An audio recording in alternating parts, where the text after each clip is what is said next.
Hello, everyone. Welcome. It's Drop Frames time. You might be wondering where our guest is. Look, Max has an addiction, and so do I. I don't fault him for being 2 hours late if he shows up because he's thinking it's in PST time. Our communication the past 48 hours, kind of dog shit.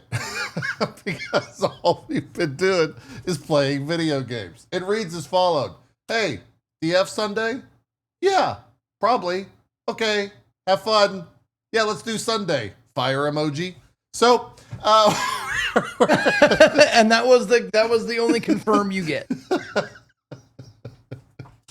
So, and now it's like, where Max? Max is probably like, oh yeah, we had that like 2-second conversation. I would expect he's asleep. Yeah, I would expect he's asleep. He probably played Tokon. Well, knowing to Max, be fair, our Tokon friend super Max late. has been on a pretty wild roller coaster the last couple days. Well, that's so true. I can see how he would need some rest after that. From the lowest lows to the highest highs. That is very It true. has been quite a journey. I did see a Twitter clip of him uninstalling and then Yes, purchasing Tokon uninstalling again. the PC version. Yeah. Yes, And then purchasing the PS5 version and falling in love again. So yes. yeah, he'll join when he joins, and I'll notice him right off the rip. So it'll be good. We can do other discussion that I don't think he would really miss. If he was here, he would probably be thinking about Tokon the entire time. And two, I don't know how much he would want to add to it. So news-wise, I suppose we could start there. I guess also I'll just ask, how are you guys doing? Everything good? You guys good? Everything? Yeah. Co, you good? Zeke, you good? Cruising, man. Yeah, you? Pretty good. Why Pretty are you gonna bring me down now? I'm dying. No, I'm fine. Jesus. No, Okay. I think I'm good. Yeah, I think it's been a good week. We got like a tease of games coming out here in that first week of August, and then Beast of Reincarnation was kind of like meh. So now we've got like 2 more weeks of a little bit of a drop off in big title releases, and then September is there to hit us over the head with games every single fucking day for almost a month long. So the calm before the storm, I suppose. But we can get into some news. Just jump straight into it. Not too much going on. I am actually curious if you, mostly Co, because I don't know if Zeke's going to be able to explain this to me. Yeah. There's a report going around that memory capacity for all of 2027 has been reportedly booked and sold with no more DRAM and HBM available.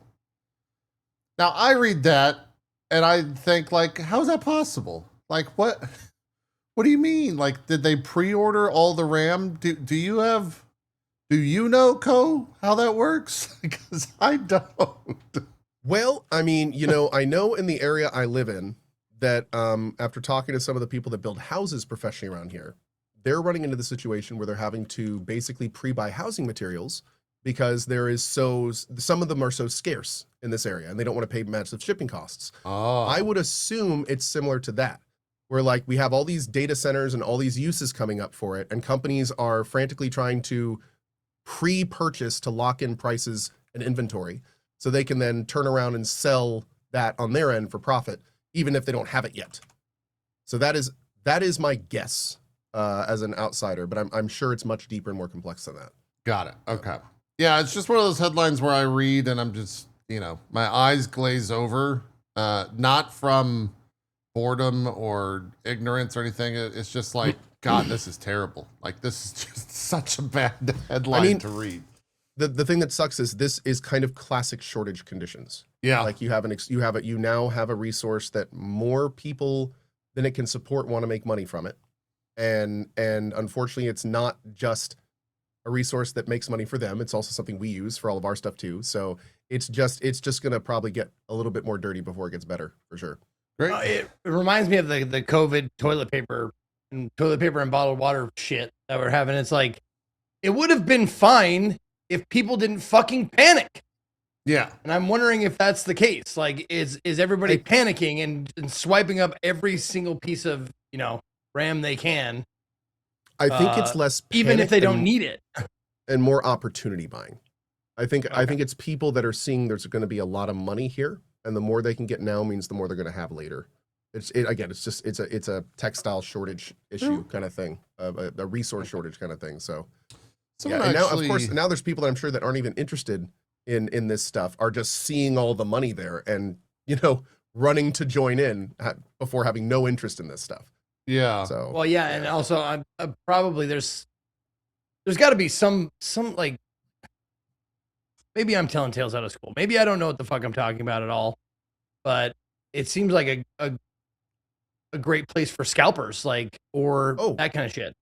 Well, I mean, what they're doing is kind of like scalping in the bounds of the industry. I mean, that's kind of like what they're doing, like but just by the rules. But I mean, it's the exact same premise. It's the exact same premise as scalping. That's what they're doing on like a corporate level. They're securing the resources before we can, so they can make the money on it. Yeah. Because they are able to do that. And if they are able to do that, that is not something we can do. Obviously, they're going to take advantage of that, So I think this might be the third week running where I say, take care of your PCs. The PCs you have now, take care of them. Blow them out. Talk to them. Give them praise. Tell them they're good. I'm trying to think. I mean, we could be in a future where you will not be able to get RAM for your computer. That could be a future we're going to live in. Yeah. So Zeke is 100% right, dude. 1,000% right. It'd be a dumb reason to have to be in that position is just because you didn't blow enough dust out of your fan over a couple years and it overheated. That would be really unfortunate. So yeah, this was a website that was linked to me. IsAIprofitableYet.com. And I think that this is I think that statistically this is somewhat correct. I don't know how correct this is. The money spent since loading the page. Holy shit. We just crossed 1 million. Now we're on our way to 2. But yeah, it shows all the different companies and how much money they've spent. NVIDIA is obviously one of 3 in the green. And he also kind of goes into disclaimers and how the numbers work here at the end. But a fun but also tragic website to exist. Look at the top 2. Everyone spoke. No, look at the top 2 that are losing the most: Amazon and Google. Oh yeah. Oh, and then Meta and Microsoft. Oh, yep. If enough companies go belly up, then maybe a lot of those people start looking for other ways to make money, huh? So I mean, we can hope. Yeah, we can hope. Yeah. So that's a fun website that I think is applicable. That's our intro again. It happens. No music this time though, so that's good. Podcast listener has no idea. Why am I small? I'm smaller because I'm at 42. I am shrinking, so I am becoming I'm just smaller. Yeah, the camera's the same size as last week. I'm just shrinking as a person. It happens. And as the only 40-year-old or not 40-year-old here, I've made my camera bigger to appear younger because I'm trying to buy time. I'm less than a month out. Well, not really. I'm a little over a month out, and then it's over for me. And I'll be very tiny again. Yeah. Sorry guys. I'll get a bigger chair or something for next week. You'll have to. You're just sinking. You'll have to. What do we got here? Red Dead Redemption 2 that came out and said that they've sold 87 million units on that. Old Rockstar did. So congrats to them. And maybe also congrats to them for getting the Netflix bag and maybe in the first of its kind industry thing where if you want to watch the big reveal, I suppose, of GTA 6, you'll have to have a Netflix sub for the first 6 hours because they have paid for exclusivity for that 30-minute reveal to exist on Netflix. Yeah, tell that to YouTube. Flooded. I really wonder streams and oh no. Like how do they contain that? Do they just DMCA everyone? Like, If they're going to go serious about it, then they're probably going to have people on standby. They're probably going to talk to streaming services beforehand. Like it's going to be interesting to see just how militant they get with this, like how much they're going to pursue it. But I guarantee you, there's going to be people streaming it on YouTube and Twitch, and Twitter and TikTok. Like there's going to be people just watching it with their camera. So you know, it's going to be interesting to see what they do about it. It may just be a flurry of DMCA's everywhere. Here's the article on Netflix. You know, the famous website Tudum, the news website for Netflix that they own. Grand Theft Auto 6, an extended look, is premiering exclusively on Netflix. This will be at August 27th at 3 p.m. Eastern. I've got the countdown. I'm not gonna lie, by the way, when you were setting this story up, I was like, they're making a Red Dead Redemption show? I didn't even hear this announcement. Like I thought we were going somewhere with that for a second. Me and I was too. kind of like, that could work. Like I think that could be, you know, I think people would want to see that potentially for sure. I'm sorry to burst your bubble and It's destroy okay. that hype. It's okay. Yeah, I would Is say- excited for GTA 6? I'm excited to see it release. It's a gaming event. Like it's gonna be incredibly interesting to see. But I'm not really hyped for the game itself too much. No, I don't know if I'll do a full playthrough. I want to try it. I think everyone would have to try it, at least if you're Yeah, related I just to want the to see. space. Yeah, exactly. But like I'm not huge into the themes behind GTA 6 or the setting and stuff like that. So if the game is good enough, I may do a full run if it's just an awesome, super well made and implemented game. But yeah, I'm not really going in with any high hype or anything. Yeah. What about you two? I'm pretty much in agreement. Like, I thought GTA 5's story was fine. It was honestly what? It was so fucking long ago that I can't even remember if it was impactful when it came to like storytelling in games. I think it was. Wasn't it the first of its kind to like jump from character to character on the map? Wasn't that the big thing that it did? It definitely did multiple characters. It definitely had some Yeah. incredibly memorable, awesome characters. I mean, Trevor is the Trevor boss was great, of GTA in my opinion. Where it's just like everyone knows him. He's just associated with that now. But yeah, it's gonna be interesting to see if like GTA 6 has a Trevor. I'm curious to see if it'll have like a staying power kind of guy. But the stories are wildly different, like completely different sides of the map. So it's gonna be cool to see how they do that. You know. Yeah, I mean, I honestly, And more Bonnie and Clyde. This one's way more Bonnie and Clyde. Yep. I think this is in a weird way gonna decide a lot of that for me, because I haven't, we don't really know, apart from what's leaked, what this game is kind of how it's gonna play ultimately, apart from it being a GTA 6 or a GTA rather. So while I won't watch it on Netflix, even though I have a Netflix sub because it's fucking weird, I will watch it with the rest of the world, either leaked or that evening at 9 p.m. Eastern, when it reveals to the rest of the world. So I'm honestly at this point probably just going to go in. I know completely enough blind. about it. Yeah. I don't really need to see any more preview stuff. I don't think it's going to change my opinion. Yeah. So I'll just go in as blind as I can, and hopefully it'll surprise me more and be more effectual. We'll see. I wonder if I will will I be here? I'm going on vacation. I think I'm here on the 27th. Is that a Monday? What day is the 27th? That is a Thursday. I wonder if I will load this on Netflix and full screen camera and talk about it as it's being available. Like, they can't stop It's that, like right? when I streamed Final Fantasy 14 the first time. Yeah. Oh man, That's right. Yeah, you couldn't show Memories. the footage. Yeah. Yeah, that was the weirdest situation, dude. It Holy was. shit. Yeah. This seems like it's going to be just as weird. Yeah. Can you DMCA for? No, they could get the audio if you're playing the audio. Yeah, but But as long as there's no, if you are listening in headphones and there's no visual, there's absolutely nothing they can do. I mean, There's I'm not. nothing that Yeah, would be copyright. I can't be the first creator to think of it. That's probably what a lot of people are going to do. Is like, Yeah. here's my reaction to the trailer. Yes, exactly. Honestly, I would. I don't know if you get tinted glasses or something, so you can't see the Oh. reflection True. Might be the case. Good call. Might be the case. Just a weird thing, though. I hope we don't. I hope Keeley doesn't like take a bag of money from a Netflix or some streaming services, and he's like, "Yep, this is where SGF lives now. You can't restream it anymore."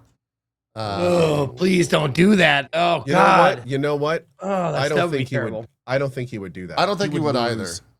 That would be the definition of sacrificing reach for the bag. And Yeah. he does. I think he's probably had that opportunity already.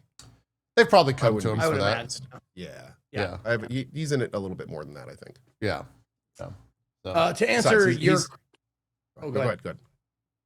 I was going to say to Gotcha, answer gotcha. your query about GTA 6 if I'm into it. No, not really. And in fact, I'm going to be doing during the month of November while everybody's playing GTA, I'm doing 100-month.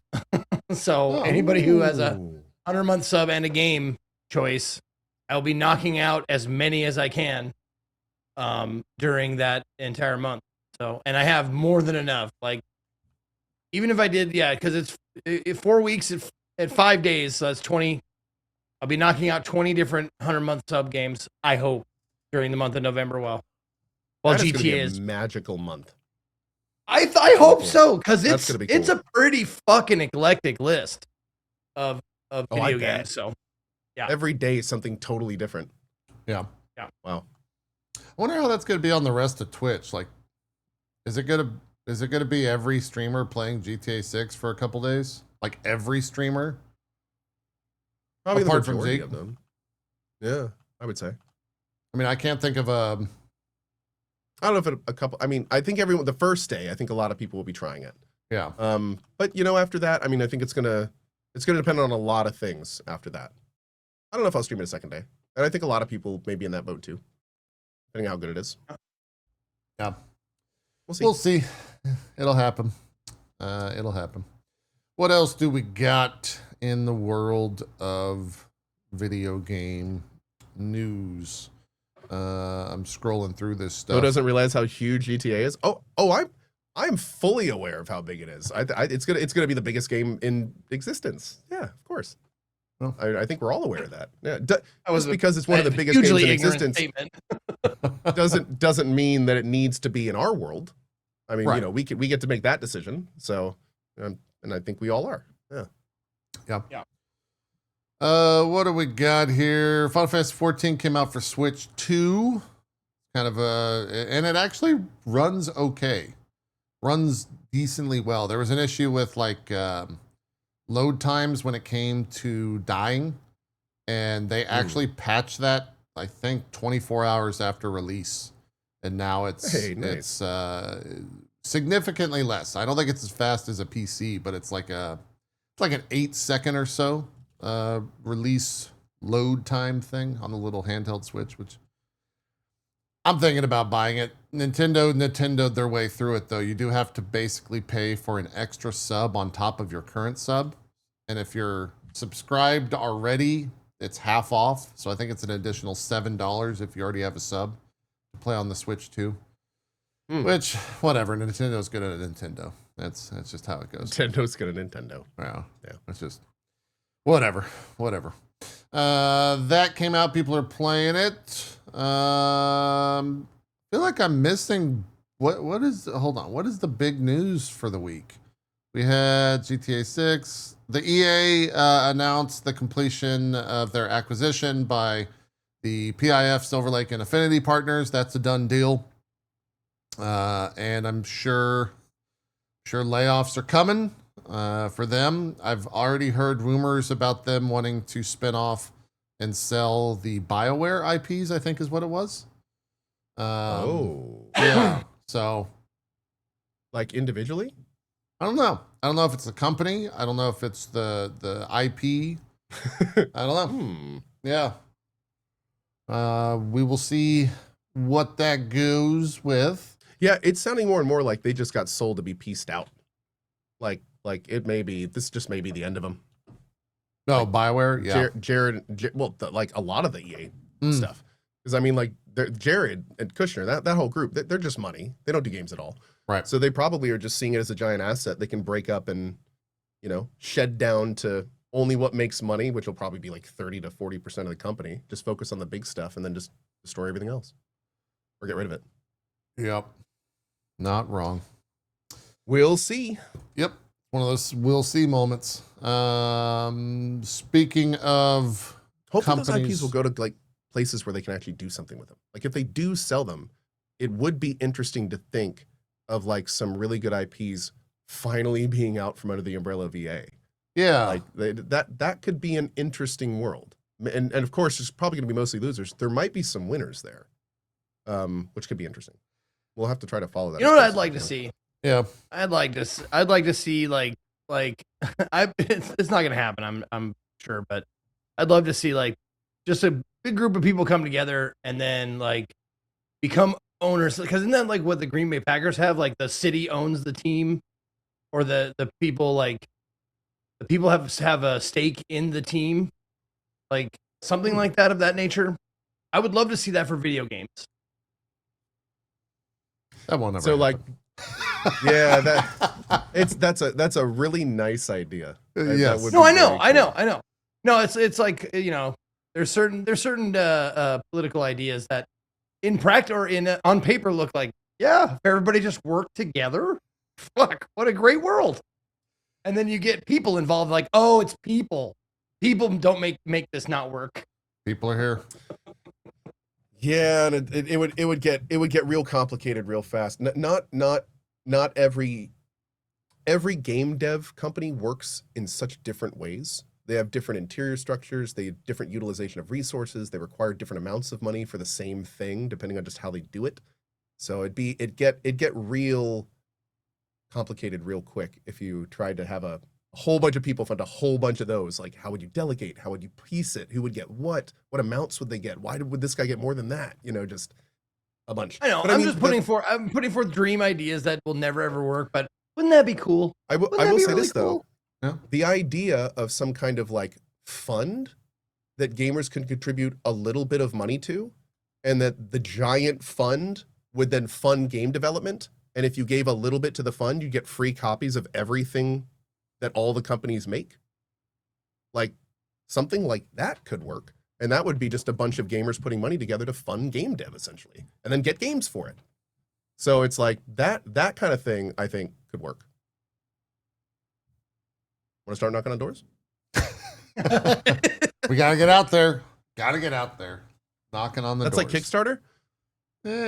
Yeah. Sort of. No, kind of Kickstarter's a promise. This would be more official. So like if it'd have to be like an official fund that would fund a company that would then, need to return a product. But then game dev is so hard. I'm actually when you mentioned that, I pictured Still be like risk. Kickstarter and Game Pass like combined.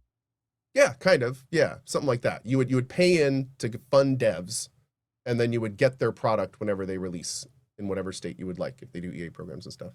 But this is a completely random Kick tangent Pass. here, but Kick Pass. There you go. There you go.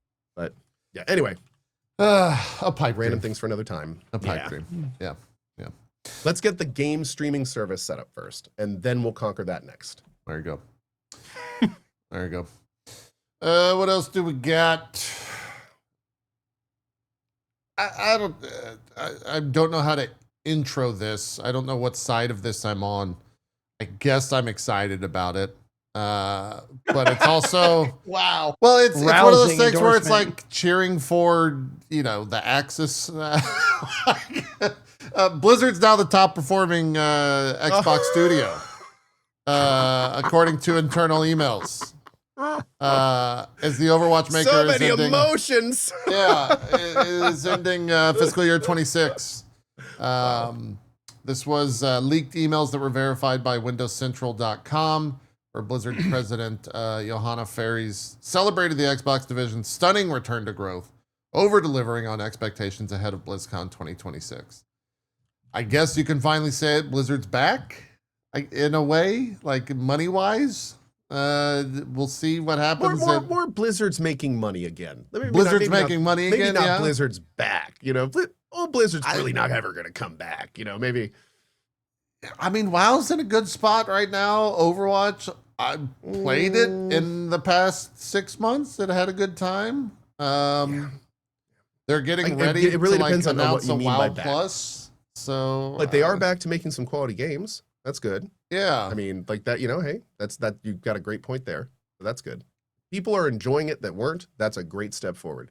Overwatch was in a terrible place for a while. It really was. It is in a pretty great place now from the outside.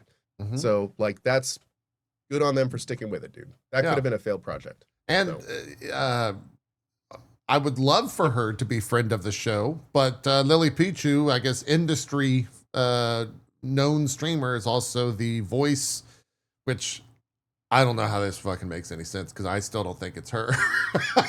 She has range for days, but she's the new voice of the Overwatch character. It's funny because I inadvertently had a bit of a preview to that because Lily is also in Emberville. Oh yeah, and the voice she's doing in Emberville is also nothing like she does before. Like I didn't even know it was her when I heard the test line. I was like, that's not Lily. Like Lily. So no, it was really cool to see that. She is very good at that role from the looks of it. Yeah, she is the voice of Demon or Demon, which I think is Diva's friend, sister, something like that. Something. Yeah. She's a big old mech, or she is in a big old mech. With I think she also has like a gun mode or something. I'm not sure. I didn't watch the trailer. Love a big old mech. Big old mech's big pretty fan cool. of big old mechs. Pretty cool. Yeah. I'm pretty interested in BlizzCon 2026. I want to see what they have to say there.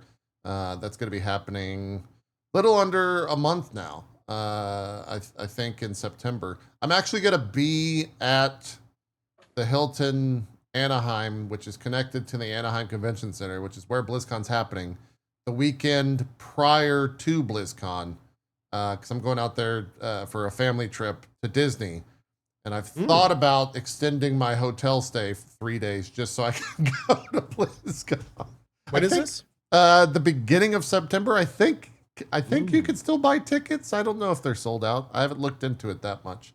I would only probably go just for the opening ceremony, and then fly out after that Friday. But I was there when they announced like Overwatch, and that was a fucking awesome experience. There's a lot of hype in that hall, so to speak, which is really, really fun to be a part of. But I could also watch it online and probably get better audio, probably have less anxiety and stress, and probably make money off of it. So maybe I'll just fly home because that sounds like a better deal. That's a lot in the plus. That's a lot in the plus column. Yeah, that's it's all the plus. More column. Comfortable. I could have my snacks. I could be in my comfy robe. Yeah, might just stay home. We'll see. What else do we got?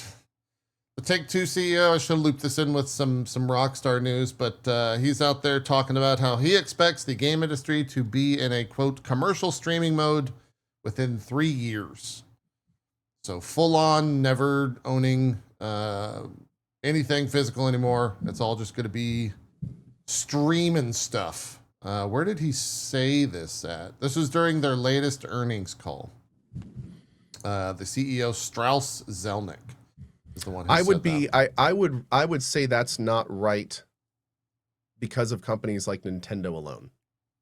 I think that there's going to be companies that just are always going to have some form of it because it makes kind of sense for them. I feel like Nintendo would be one of those companies because they can profit off it and their cartridges are super small and cheap, so they could kind of keep that up. But yeah. I don't know, man. That seems there is another thing to consider though. And that is, when's the last time you ever bought an indie game with a physical? And they only get a physical if they sell well, and then they basically just do it as a thing. So we are entering the age of indies. And that means that all those are probably not going to have physical as well. And then as those succeed more and more over traditional printed mediums, those people printing the mediums are going to go less and less. Why are we wasting our money on this when they're not even as selling well as the games that never have physical media? And I think we're going to see that argument more and more from big companies, unfortunately, as they phase their stuff out. I would agree. With that. I hope 3 years seems too quick, but I think we're definitely headed that way. Given the state of everything, I think we're headed that way. But. Yeah, but I mean, not only just Now- physical copy stuff, oh. but accounting for RAM shortage and shit like that. Like, people are gonna. I don't think it's out of the realm of possibilities that is going to be our future. Hey, I may have misunderstood this. Are we talking about streaming the game like an NVIDIA service, or are we talking about Yeah. digital? Yes. Oh, we're talking about like, okay. I mean, a okay. little bit of So both. A little bit of both. Yeah. He's saying in 3 years, we won't even have the option to buy our own games? Yeah. It'll Like be through a digitally? streaming service. Yep. It'll be like NVIDIA GeForce or. Oh. That's what I was saying. I don't think that's accurate at all. Yeah. I think it's too soon. I just think that's wrong. Okay, never. Is that? I don't think that's what he meant. Well, that seems a little bullish. Nope. That's exactly what he Maybe meant. though. They, Okay, that's weird. the headline. That's way too soon. There's in my multiple opinion. articles about it. This one says Take-Two CEO says he expects the game industry to be in a commercial streaming mode within 3 years. And then go on to say, which is great news if you hate owning things. But he said the advent of streaming, Zonex said, is something that Take-Two believes is right around the corner in terms of having something that's low latency and really works well for consumers. Machines that weren't game machines before will become game machines. See, that is completely 100% false. Because the idea that there's going to be indie games that aren't overnight successes, but those games would never make it to streaming platforms, right? I mean, there's going to be hundreds of thousands of these indie games, tens of thousands of these indie games being made, especially with AI and everything. And the idea is that one of these runaway hits is going to be or always on a streaming platform. Like that's obscene. That's insane. Like that doesn't make any sense. You don't think We're just going to get this giant glut of games, and these companies are not going to be able to keep up, shoehorning them all to their individual services. Yeah. So, like, what is he expecting? That people just aren't going to buy those? I mean, he could potentially be, what is it?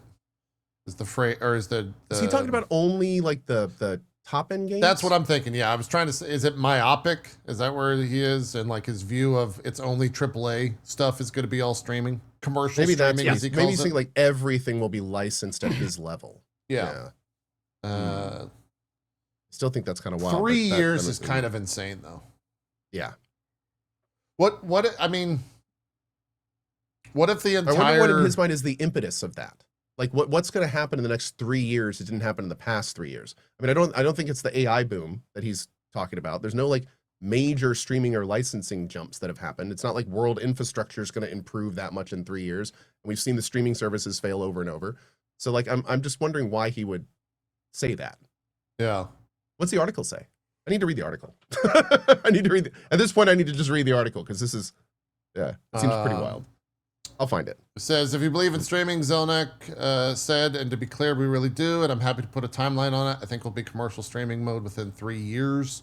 So I think that quote was specifically saying Rockstar will be commercial, or sorry, Take-Two will be commercial streaming mode within 3 years. I'm reading through it. Some amount of Zelnick's vision of a glorious and lucrative game streaming future is believable. It's easy to imagine there's a number of people out there who might, for instance, be interested in playing Take-Two games like GTA 6, even if they aren't otherwise compelled to invest in a gaming setup, especially as the cost of building one continues to rise. And then the article kind of goes into why it necessarily wouldn't work and talks about other game developers and publishers and all that stuff. So yeah, I think it'd be a fair assumption that he's talking about games that, almost everyone's heard of, or companies that make games that people have heard of. Yeah, I doubt the Take-Two CEO thinks about indie games. Concerns himself with indie games. Yeah, even though they are so much money, I would expect him, given how much GTA sells and how much just Rockstar stuff sells, to concern himself with that and not much else, especially when it comes to talking about the business and dealing with the business. He probably sees much higher numbers than the rest of the world. I would assume that he takes into account like what his and his colleagues' games, not only the game systems but the games themselves cost and stuff like that, and they're like 3 to 5 times more than any other, like any indie game that you can get. Mhm. So he's like taking into account, like, people don't want to start spending $80 on a game, and $1,000 on a system. Right. Yeah. And that might be where we're headed. So, one more quick look here, see if I'm missing anything. And then I want to talk about Beast of Reincarnation, or at least I want you to talk about Wardogs. I will talk about it in due time. I I haven't fully woken up yet after a long night of Wardogs, to be honest. Dude, you're going to be probably the 6th or 7th person that has now said very, very favorable things about that game. So like, I'm kind of like super ready to try this, man. Let's do Beast first, and then we Okay. can walk into some Wardog stuff. How much time did you spend with it, Co? Was it a stream? 'Cause I spent a stream hours. with it. Yeah. It was A few hours, unsponsored. Yeah, it was 2 hours unsponsored. 3.1 hours unsponsored on Monday when it released. The release was 8 p.m. Eastern. The most 7 out of 10 game that I've played in a long time. You know, it's interesting. I had a really hard time even saying that. Really? Because for me, it's not so much like the content of the game. It's more of the lens that the developers feel that you need to be viewing the game through. And what I mean by that is like, what do you mean? I really like the combat. I really like the world and the vibe. In fact, I was super enjoying that part of it. But the cutscenes felt like 2 AIs talking to each other. And they were weird. They were really weird, uncomfortable pauses. And they frequently had there would be entire like 45-second periods where 3 lines were said and none of them were of any interest. Like I felt like this game was in a lot of ways trying really, really hard to force a vibe. And it did a very poor job of doing it. The music was another example. I loved Stellar Blade's music, but I think the reason I loved it is because they really did a good job using it surgically. I said this in a short where it's like in Stellar Blade, the music really kind of like, was in rest areas, kind of changed and moved with the world. It wasn't always just there, to make you tired of it. Where in Beast, they literally have like the same music. It sounds very similar. It's not even bad music, but by the 3rd hour of it just playing softly in the background, it's just like, why are you doing this? Like it doesn't sync to the world. It's not really feeling the thing. And then another thing that was really kind of messing me a little bit is the game is kind of all over the place in terms of themes.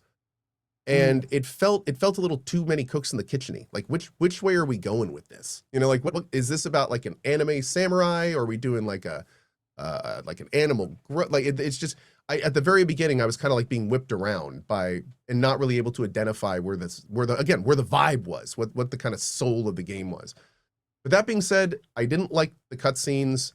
It got to the point where I was realizing I was dreading them. Really? Like I just wasn't having that. I just was not. I really didn't like the pacing. I felt like I was just kind of sitting there waiting. Let me put it this way. All of these problems are a me problem because I'm super ADD and I really want to I want it to sound natural. I want it to sound good. And some people have no issues with the pacing of this game. I want to make sure that's said. It did not. I never stopped myself to think about it. Yeah. Yes. But for some people like me, it stuck out. Like every single line stuck out. Huh. Like it just weird pauses, weird delays. It just drove me crazy. But here's the thing. I liked the gameplay enough. I'm going to go back to this because the devs have already said they're making changes specifically to the main story and how it's presented. So I'm very curious if they like really tightened it up and they made it sound like conversational instead of, again, blah, blah, blah, processing, blah, blah, blah, blah, blah, processing, blah, blah.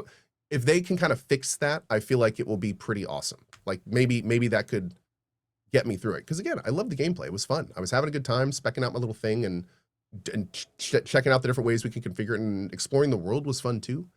Like the combat, the parry is very generous, and I'm totally okay with that. So, it was nice to play a game where the parry was kind of generous. So I mean, there were some great parts about the game as a whole, but in a game like this, especially one that focuses so much on the story, I feel like the presentation of the story is also really important. And I just did not like the presentation of the story. I was not feeling it. Yeah, it was too distracting.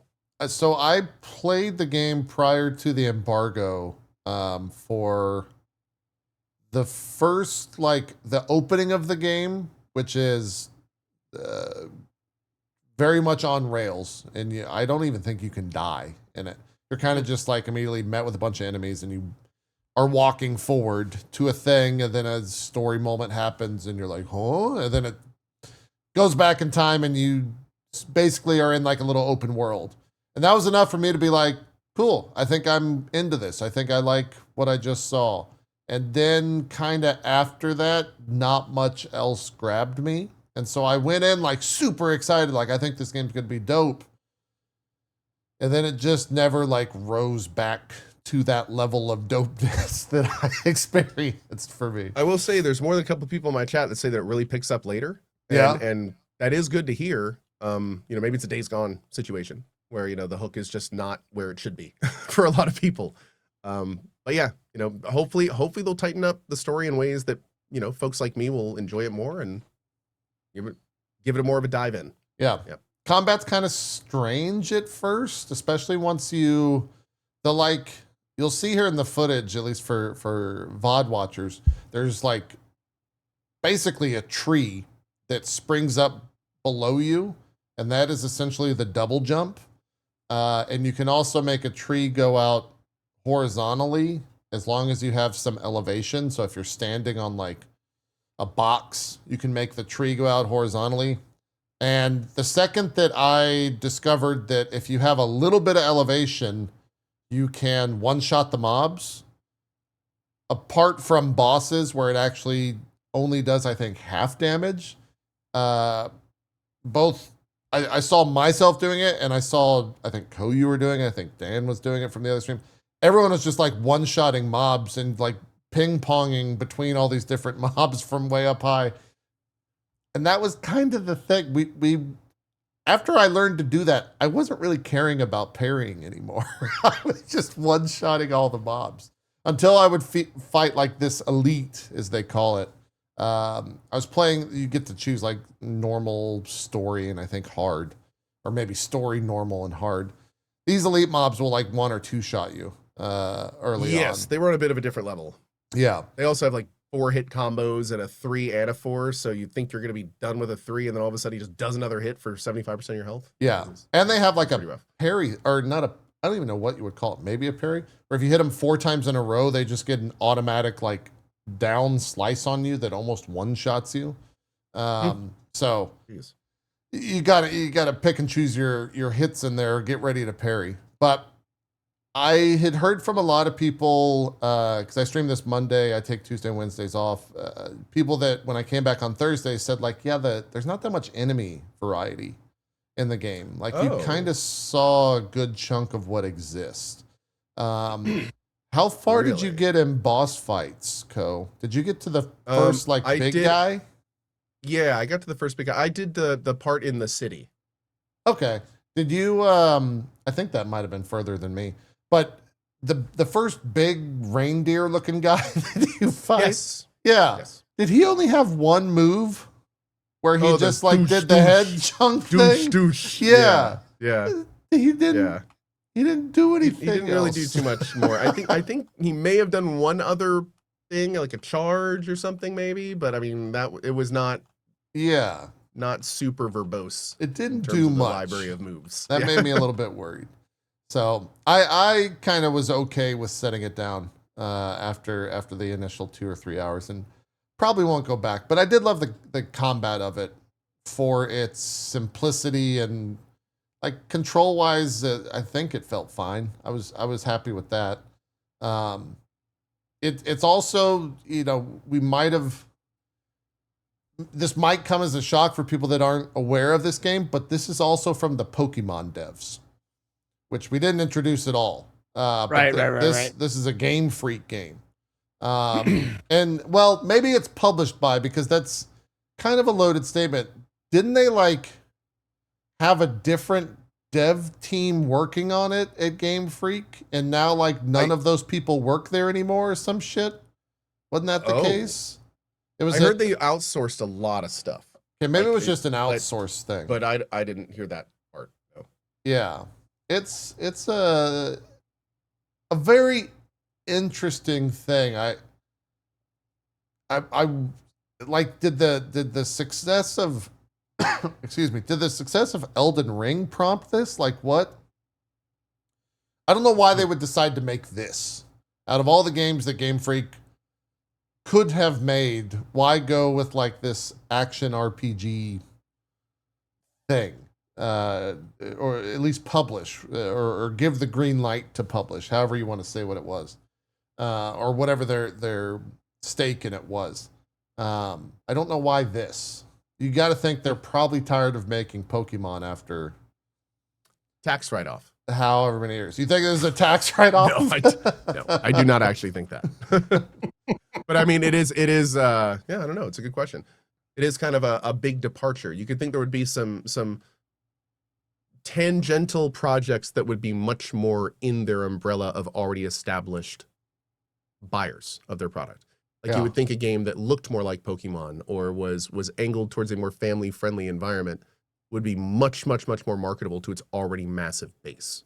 Yeah. So it is interesting to think about. Like it was a real decision to do this for sure. Yeah. Very strange game. I think that's kind of my full thoughts on it. It's a very strange game. Well, I gotta say, like, so I've heard this a lot, by the way. Oh, go ahead.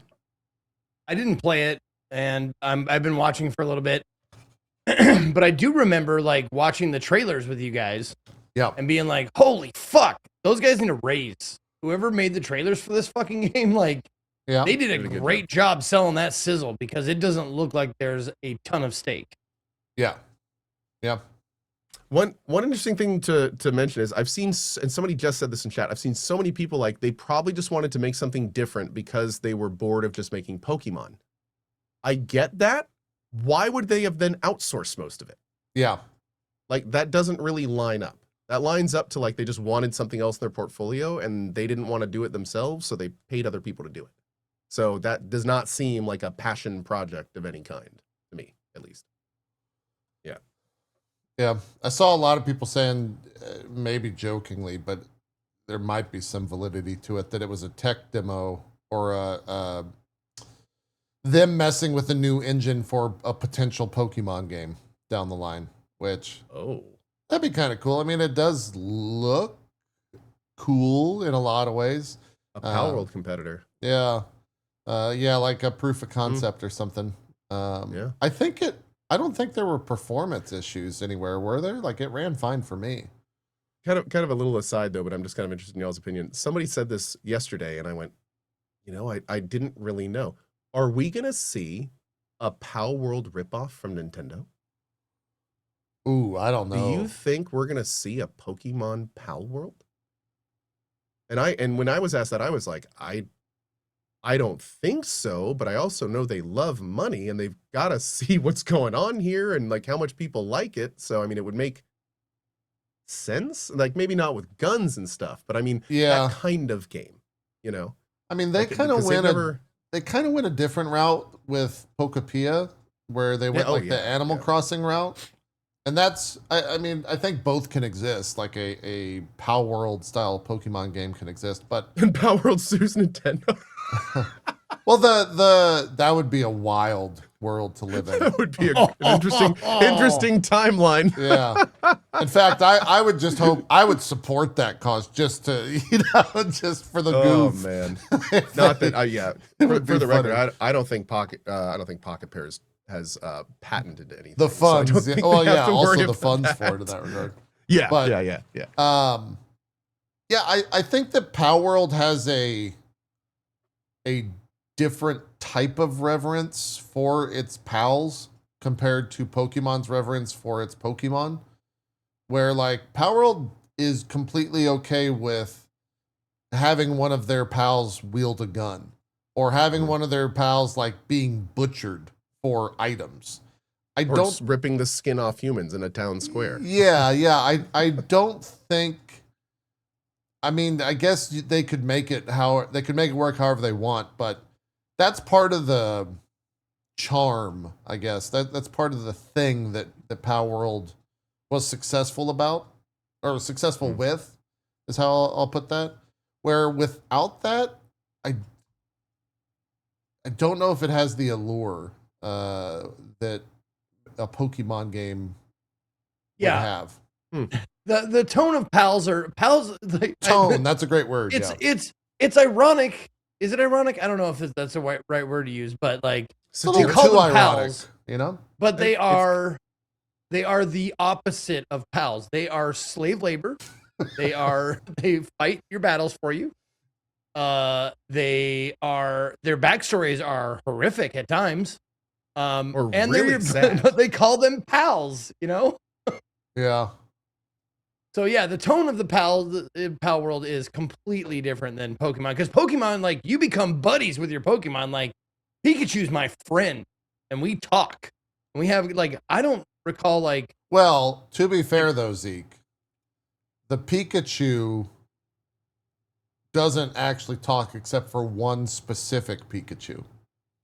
No, I know. Okay, They actually hold conversations even though he only has one word to say. Yeah. Yeah. I don't think other Pikachu do that. I think that's unique to that individual Pikachu. Like, I played over 100 hours of Power World before 1.0, and I don't remember having like a conversation with any of the pals that I had captured. Yeah, I don't think so. No, I don't think really that talk. happens. No. Yeah. Yeah. Yeah. Whereas Pokemon, sometimes, like, depending on the Pokemon, they will talk to you. Maybe not in the games, but definitely in the series. That Detective Pikachu movie was pretty funny. Yeah. It's pretty good. Pretty good. Pretty good. That's a shocking number to me. Co in your chat, Solaria says Power World currently has 390,000 people playing. I've seen like Bucky. I picked it up. Dude. I re-picked it up. Yeah? Are you playing it? Yeah. All three of my kids are playing. I actually re-picked it up for a very specific reason, because of this long car trip that I have. Oh, I thought you were going to say because Love Ender, but yeah. You're going to play it on the car? What? No, we have a long car drive to Burning Man.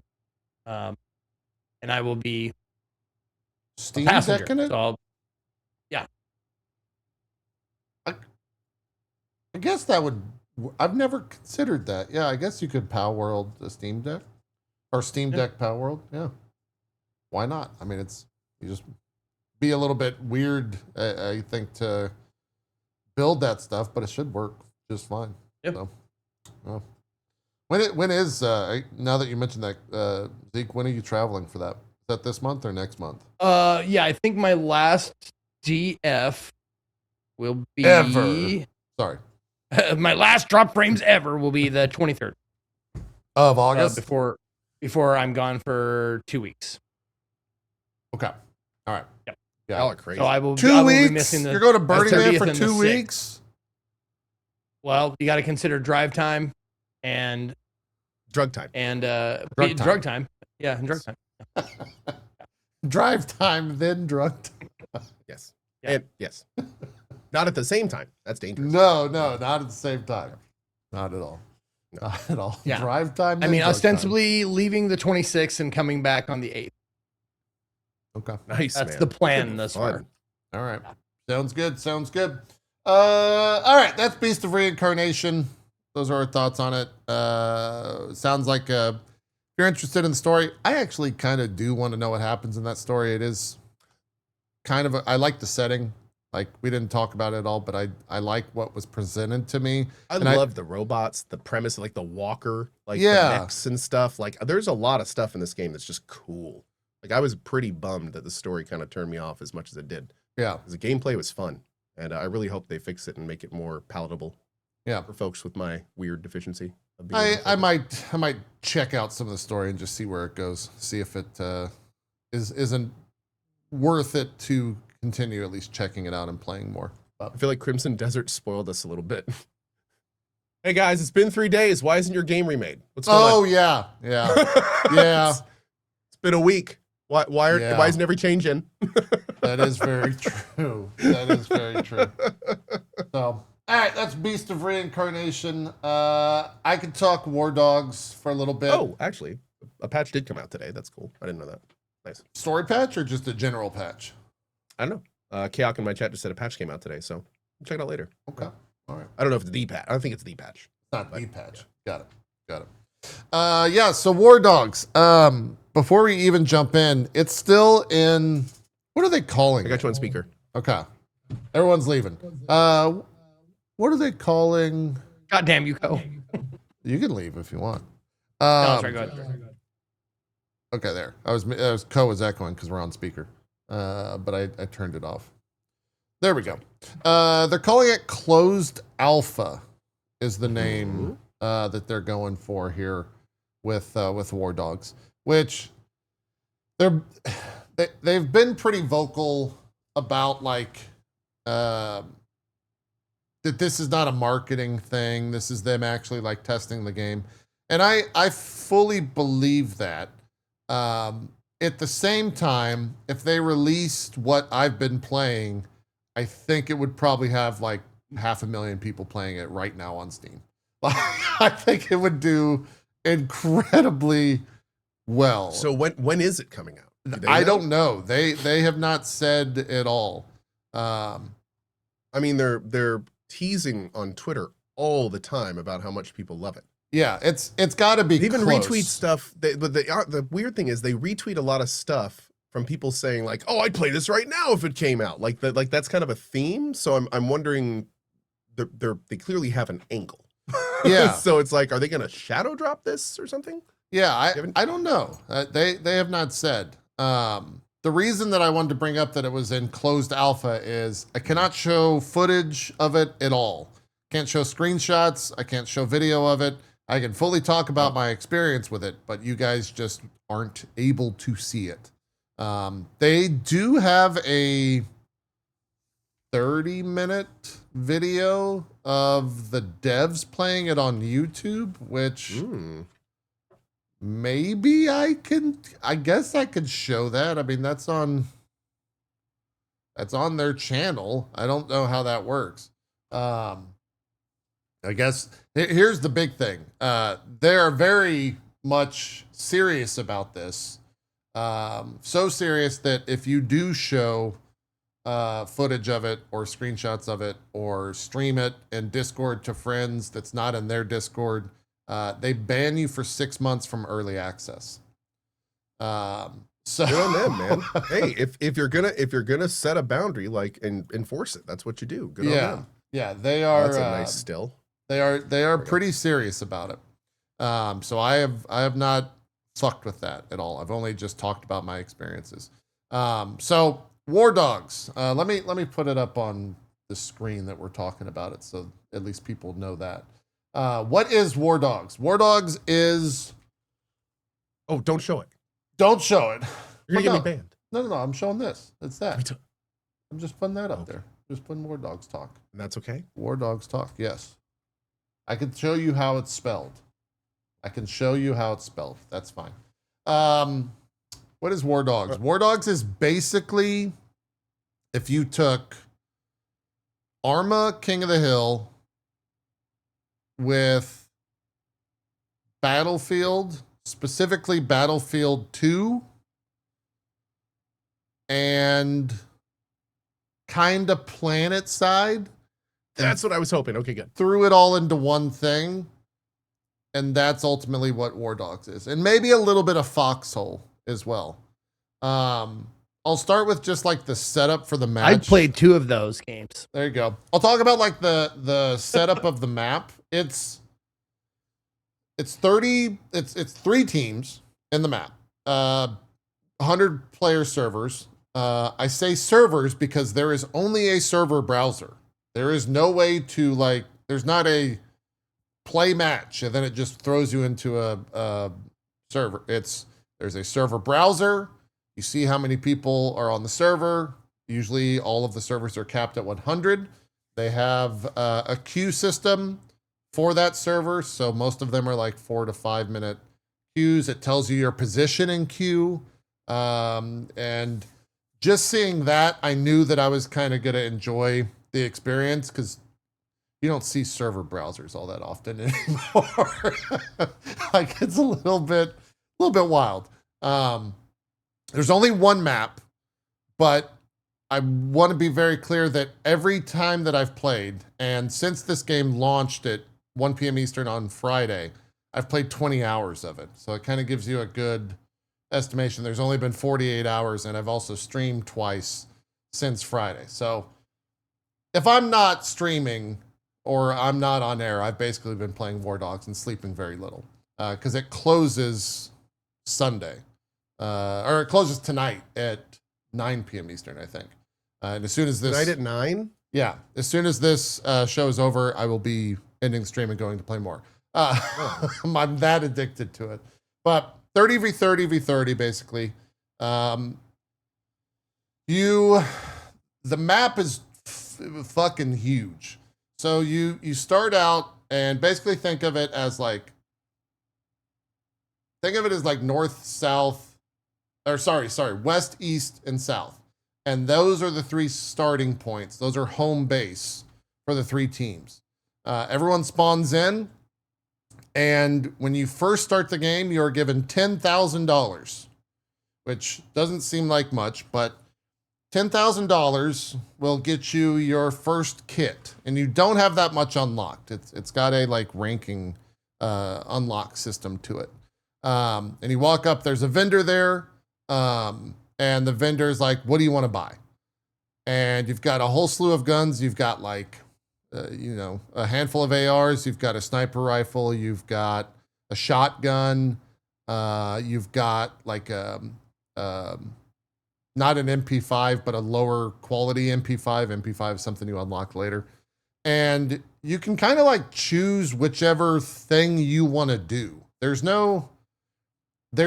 XP that you get towards classes, but there's no defined class. You can't click like medic and then get a kit. You have to like go through each thing and be like, I want this gun. And with this gun, I want this ammo. And I want 2 mags of this ammo. Very much like Tarkov almost when it comes to the inventory system. And so you're buying all this stuff like piecemeal. And so it's like, I want a wrench. I want to put a... Real quick, is this between rounds or at the start of the round in the game? This is every time you die, you do this. Oh. Okay. And so like you... Counter-Strike. Do what? Kind of like Counter-Strike. Like bring up a store and buy your stuff? But that money, the 10,000 that you start with, that is persistent at all times. So if you go out and it tells you like, when you buy the first time in a round, you buy, I don't know, $8,000 worth of equipment. You're kitted out with $8,000 worth of equipment on you. It has your total account money in the top right, and then right next to that, it has how much money your current life has. And so you immediately go to negative 8,000, and it shows up in red next to your green total money. And as you get a kill, I haven't even talked, the money system is maybe the best part of the game. But as you get a kill, as you do a whole bunch of shit, you start getting more and more money. If you're just in the combat zone, you get money slowly accrued. I think it's like 160 a tick, $160 a tick. And there's so many ways to make money. But you get that, and then you got to get to the battlefield. And that comes in many ways. You can, once you come from that vendor, there's another vehicle vendor right next to you. I don't know, 10 meters away. Walk over to the vehicle vendor. Spawning a vehicle costs money. So if you want to spawn a truck, which is what you have available to you very early on, it looks like an Escalade. You spawn an Escalade, I think it's like $2,500. And then when you get in the Escalade, it's immediately locked. You have to unlock it for everyone. And then you kind of position yourself, and people need to get to the battlefield. So they'll jump in your Escalade. You drive those people to the battlefield. When I say you drive those people to the battlefield, it's about 3 kilometers away, and it takes driving about a minute and a half to get there. And you don't really encounter anything. You're just talking. Also, I should keep in mind that there's full proximity chat in this entire game. There's also squad chat that are 2 different functions. The prox chat might be one of the best things in this game for a multitude of reasons. But every time I've like gotten in a car as the driver and had 3 other people get in the car, this is kind of like a beta only moment. I would think it might happen on live, but everyone's been super cool, and we just talk about how much fun we're having with the game and what we've been doing that's been working, what we've been doing that hasn't been working, and kind of just shoot the shit for like 90 seconds driving into the battlefield. The second you get to the battlefield, you park your car wherever you want, you stop your car. When they get out of the car, you immediately get money for driving them into the battlefield. If they get out of the car and go on to get a kill, you get money for getting them to the battlefield and assisting them with the kill. Absolutely. That's Planet Side right there, man. That's so good. When they get out of the car, good. a thing pops up on their screen and it says F1 and F2. Would you like to tip your driver? I was going to ask if there was tipping. I was just going to joke about that. And they can spam F1 and tip you up to like, I think 100 or 150 bucks. Oh God. Wow. I'm gonna live in this game for a while. So to drive that back for a second, there's people that are doing nothing but getting in helicopters and just driving people to and from the battlefield in like 60-second stints. And they are just earning so like 100,000 a round. There is a position for me in this game. Let's go. They never fire a gun. Zeke's taxi service. It's just logistics. They never fire a gun. Awesome. And it's so cool to see because as you rank up, by the way, there's 2 different rank ups. There's the Wardog, which is like the main general thing. And then there's it's medic, driver. There's like six different things to level up. And those all have their own unlock trees to them. As you level up the Wardog tree and the driving tree, you driver, pilot, assault, recon, support, medic. Thank you, chat, for that. As you unlock things in the driver tree, one of them is you get audio tapes that then you can play in your car or your vehicle as you're driving or flying around to the battlefield or even in the battlefield itself. And so I got into a helicopter last night because as it was landing, Rise of the Valkyries started slowly starting. Oh no! And I got into it. So good. And we were just driving to the battlefield as this thing's playing. Oh my God! And it's fucking awesome. If we end up playing together, get ready for some Raining Men. Raining Men all 24 hours a day. Man. It's raining man. Dude, you're pulling down. It's like it's the eye of the tiger. It's so good. Okay, so to talk more, but like there's so many just small things that are like, holy shit, that's cool. You guys were really excited by the idea of tipping. If you get killed, you can tip your killer. I love it. Nope, it's better. It takes a very long time to release. Like you can sit there dead for, I haven't stopwatched it, but it feels like 5 minutes, 3 minutes. You can just sit there and like be dead on the battlefield. Anyone can res. Anyone can also drag. There are ways to like res people faster, but you can just like walk up to someone like this. You literally rub your hands together and it takes like 30 seconds. And then you do that and then come back. You can put a bounty on your res, on your body. So if someone comes and gets your body, they earn more money, upwards to $500. Oh, I love that. And so if you're like right outside of a base, I'll put it at like 500 and I can still talk in prox chat. And so I'll be like, I got $500 on my body. You guys better get the fuck out of here. they're coming. Oh, they're coming. And like, I like talk shit to the people around me because prox chat works and we can have a communication. Most of the time it doesn't work. Dude. They're just like, shut up. Shut the fuck up. Great, you can also pull up your map and see everyone around you as well. So you'll know if someone's going to come get you. But there's no executing or anything on the ground. If you get knocked out, you're knocked out.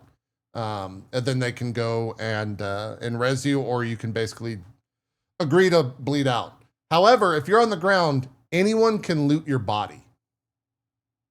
So if you have and enemies? Yes. So if you're kitted out, the enemy can come up and just steal all your shit.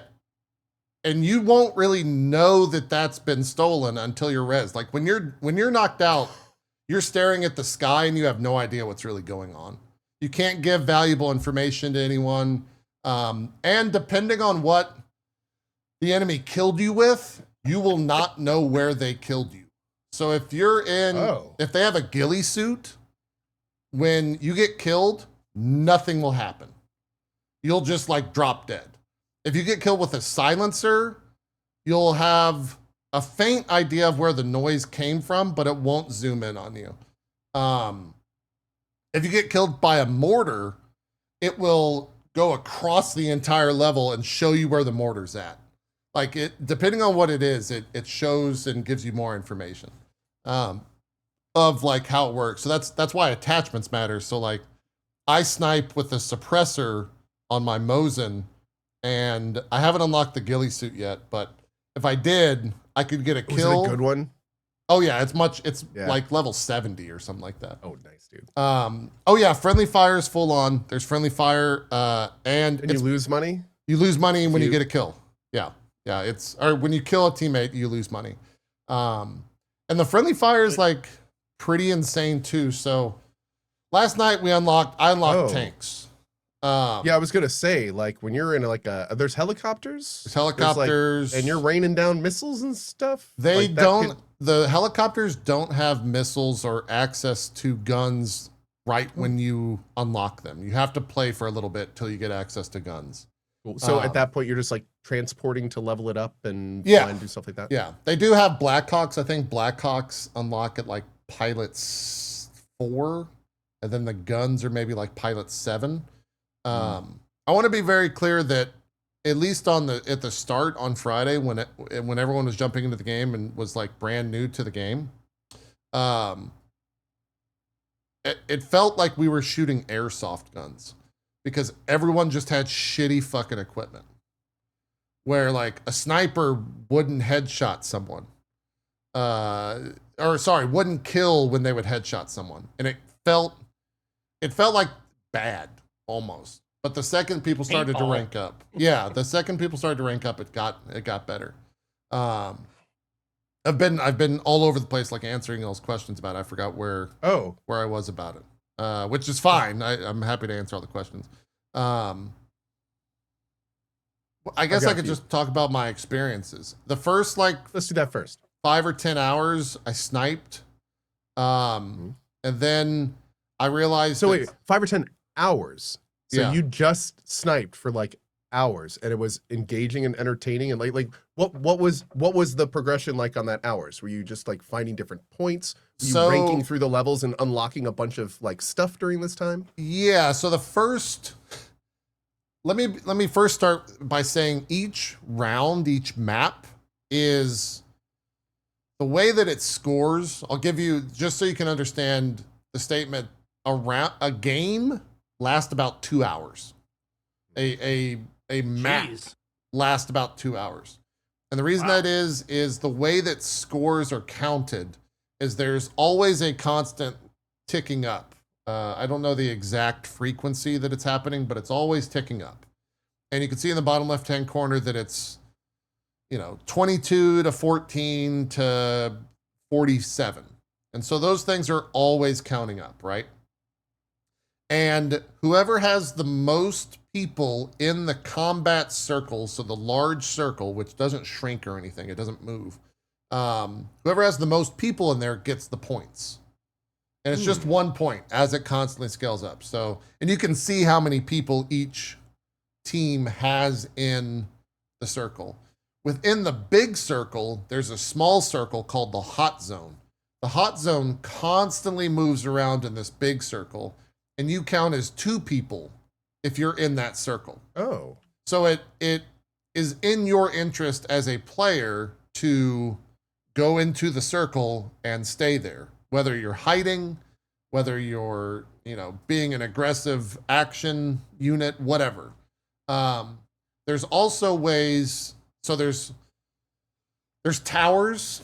I think there's usually 4 to 5 towers that are built up, and I'll get to what that means. But one of the functions of the towers is there's a computer system in each tower. And each tower has, if you own it, you get a number revealed in a 5-digit string. And when that 5-digit string is revealed, it'll be like, say you own 2 towers. So it's like 5 ? 3 ? There's a computer input. And if you input the code correctly by having all the towers or having gotten the other towers during the round to know the sequence, it puts a magnet. Basically, they call it I forgot what, it's like a magnetic pull to the hot zone. And it pulls the hot zone from wherever it's at in the circle to your tower, if you can input this string. There's also other things that you can build. I'll get to the building aspect in a minute because it's fucking nuts. Oh, God.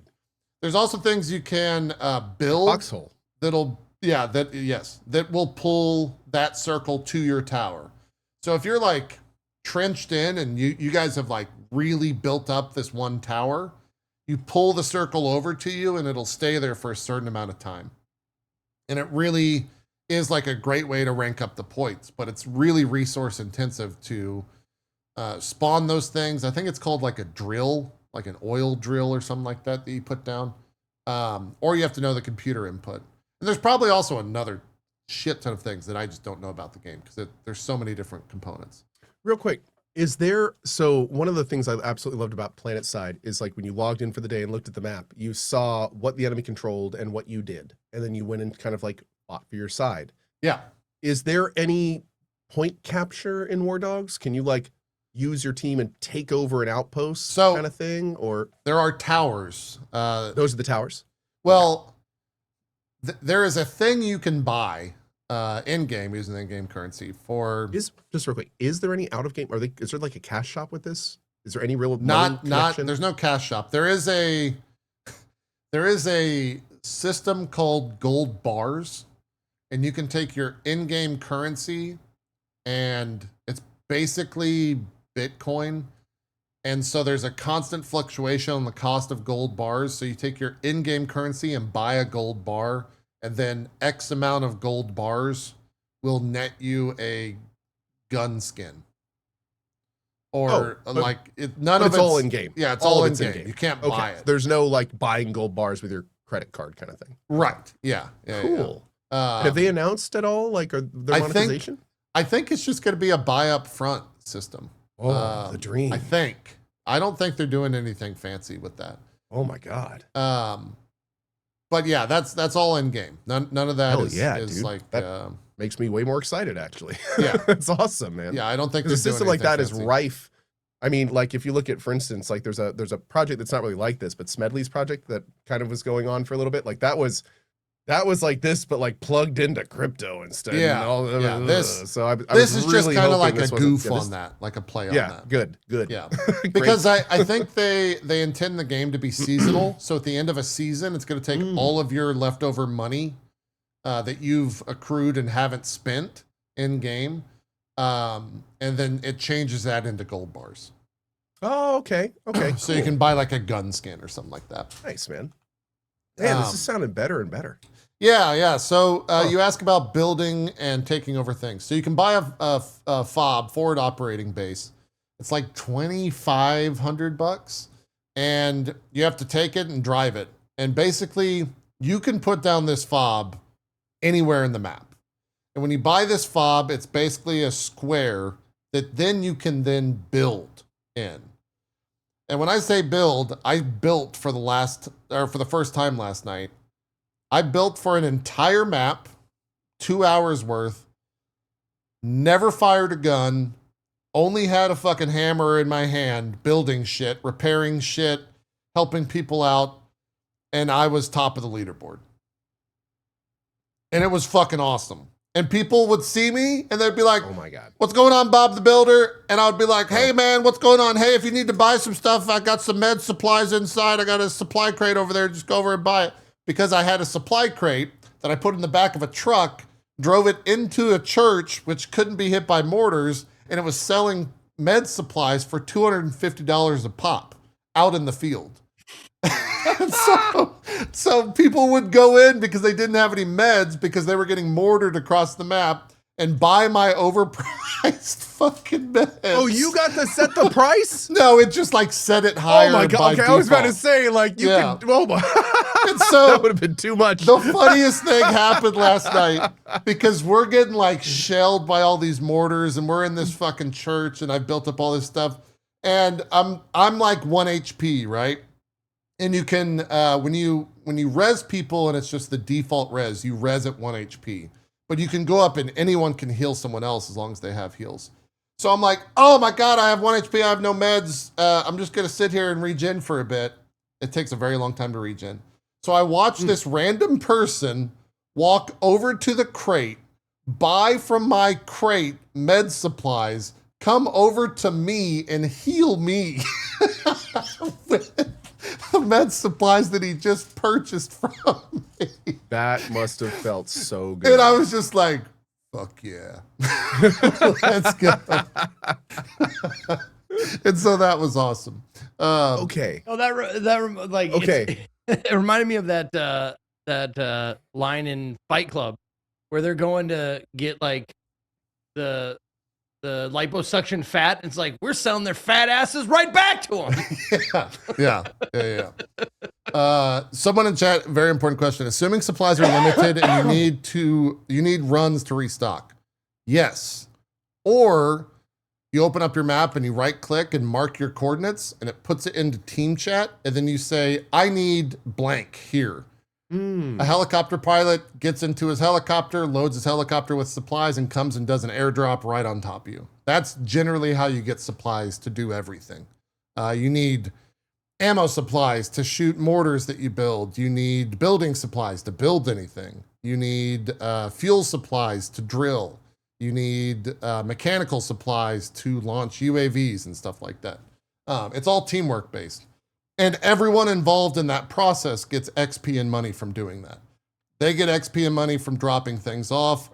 They get XP and money from you buying those supplies that they dropped off, all that type of stuff. Everyone gets rewarded for everything. So let me ask you a question. You said you could just earn money by, taxing people and stuff like that. Yeah.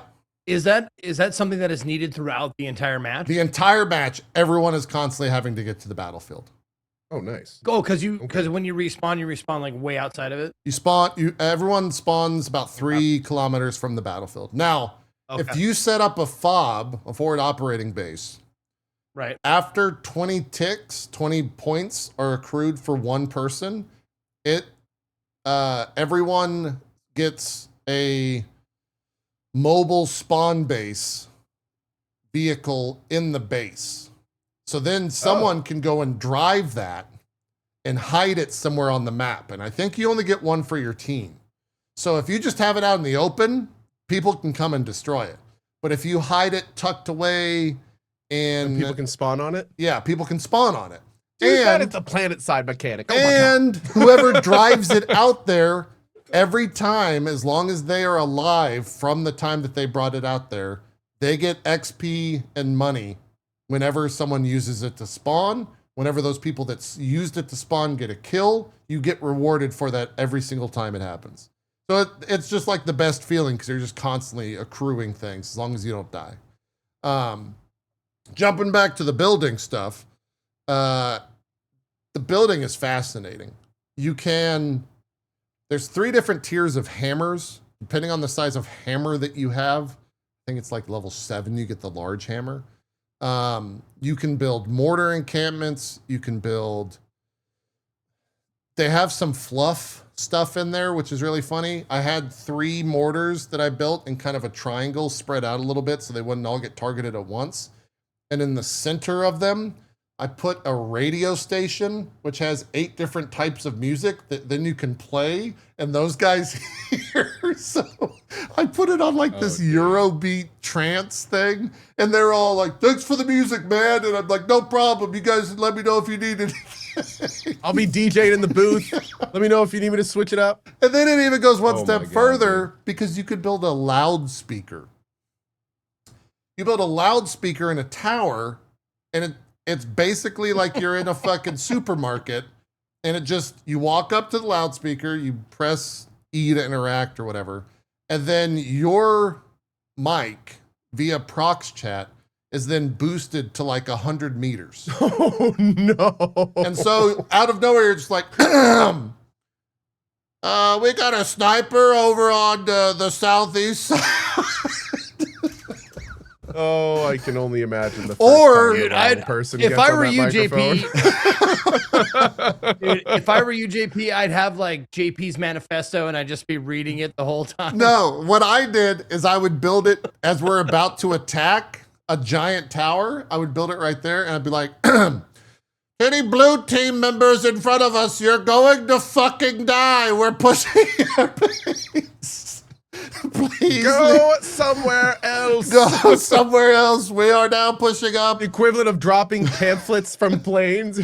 Run! Run while you can! It's just a propaganda link. I was playing with some That's people awesome. last night as well. The squad Unbelievable. plays awesome.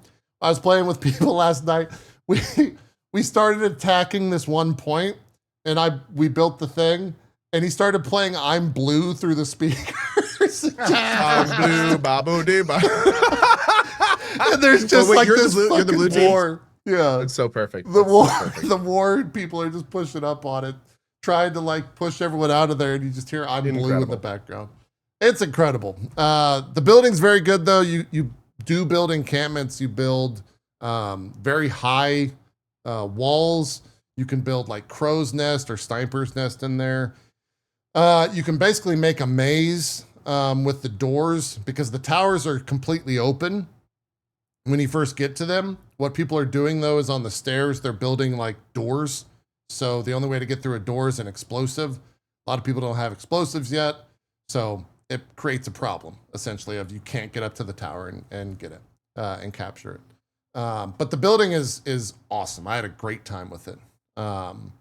Every time, if you lay down the blueprint, so when you build, it has like rust, I guess was maybe the first people to have it, where like when you're mining, there's an X, and then you have to like hit the X and it builds yeah. faster.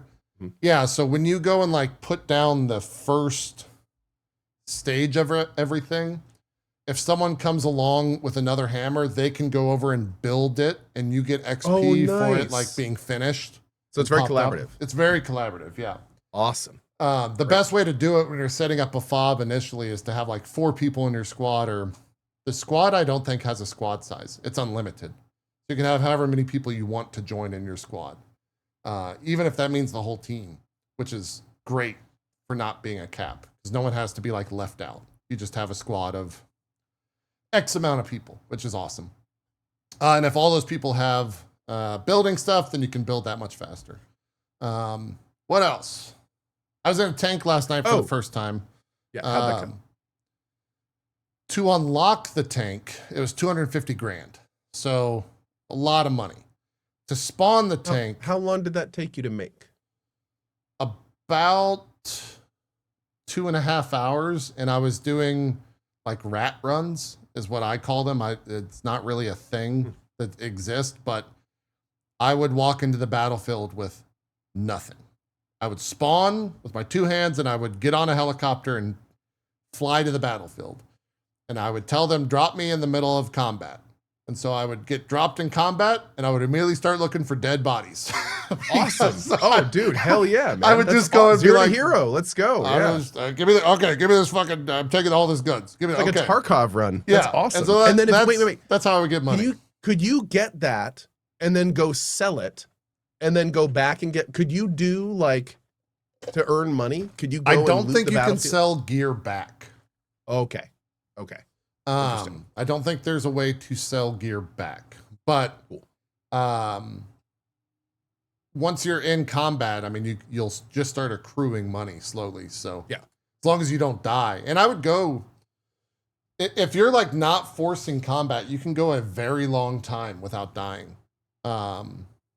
Just because you're never in combat. You're so far away from it that you're never going to really be threatened. Is there any espionage or stealth element where you can get behind enemy lines and do anything interesting, like shut down their buildings or production, or look like an enemy and sneak around or anything like that? I mean, essentially what that is you and your squad can like drop behind or flank somewhere and like come in and try to take it out. Yeah. But there's not like, I can't like dress up as a red team member or something like that and sneak in. I feel like that like would infiltration and sabotage their equipment stuff, kind of stuff. Yeah. I feel like that's a natural progression for this game. So I feel like that's just like a yet. Yeah. I feel like that's going to be a whole class in the future.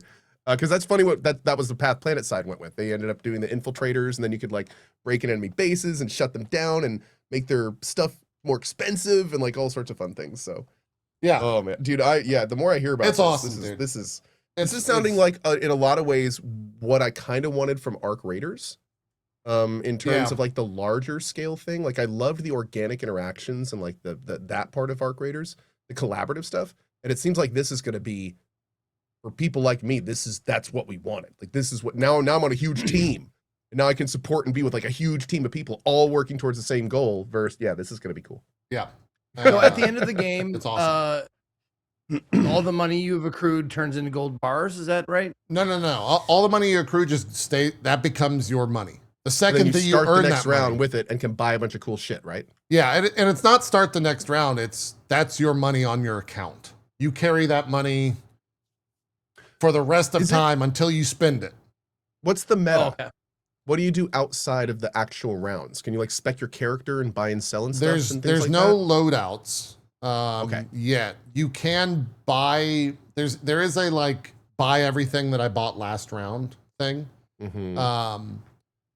But a lot of that stuff is locked for the meta. There's a black market, which I don't know what that is yet. I don't know what they're going to be selling in there or how that's going to function.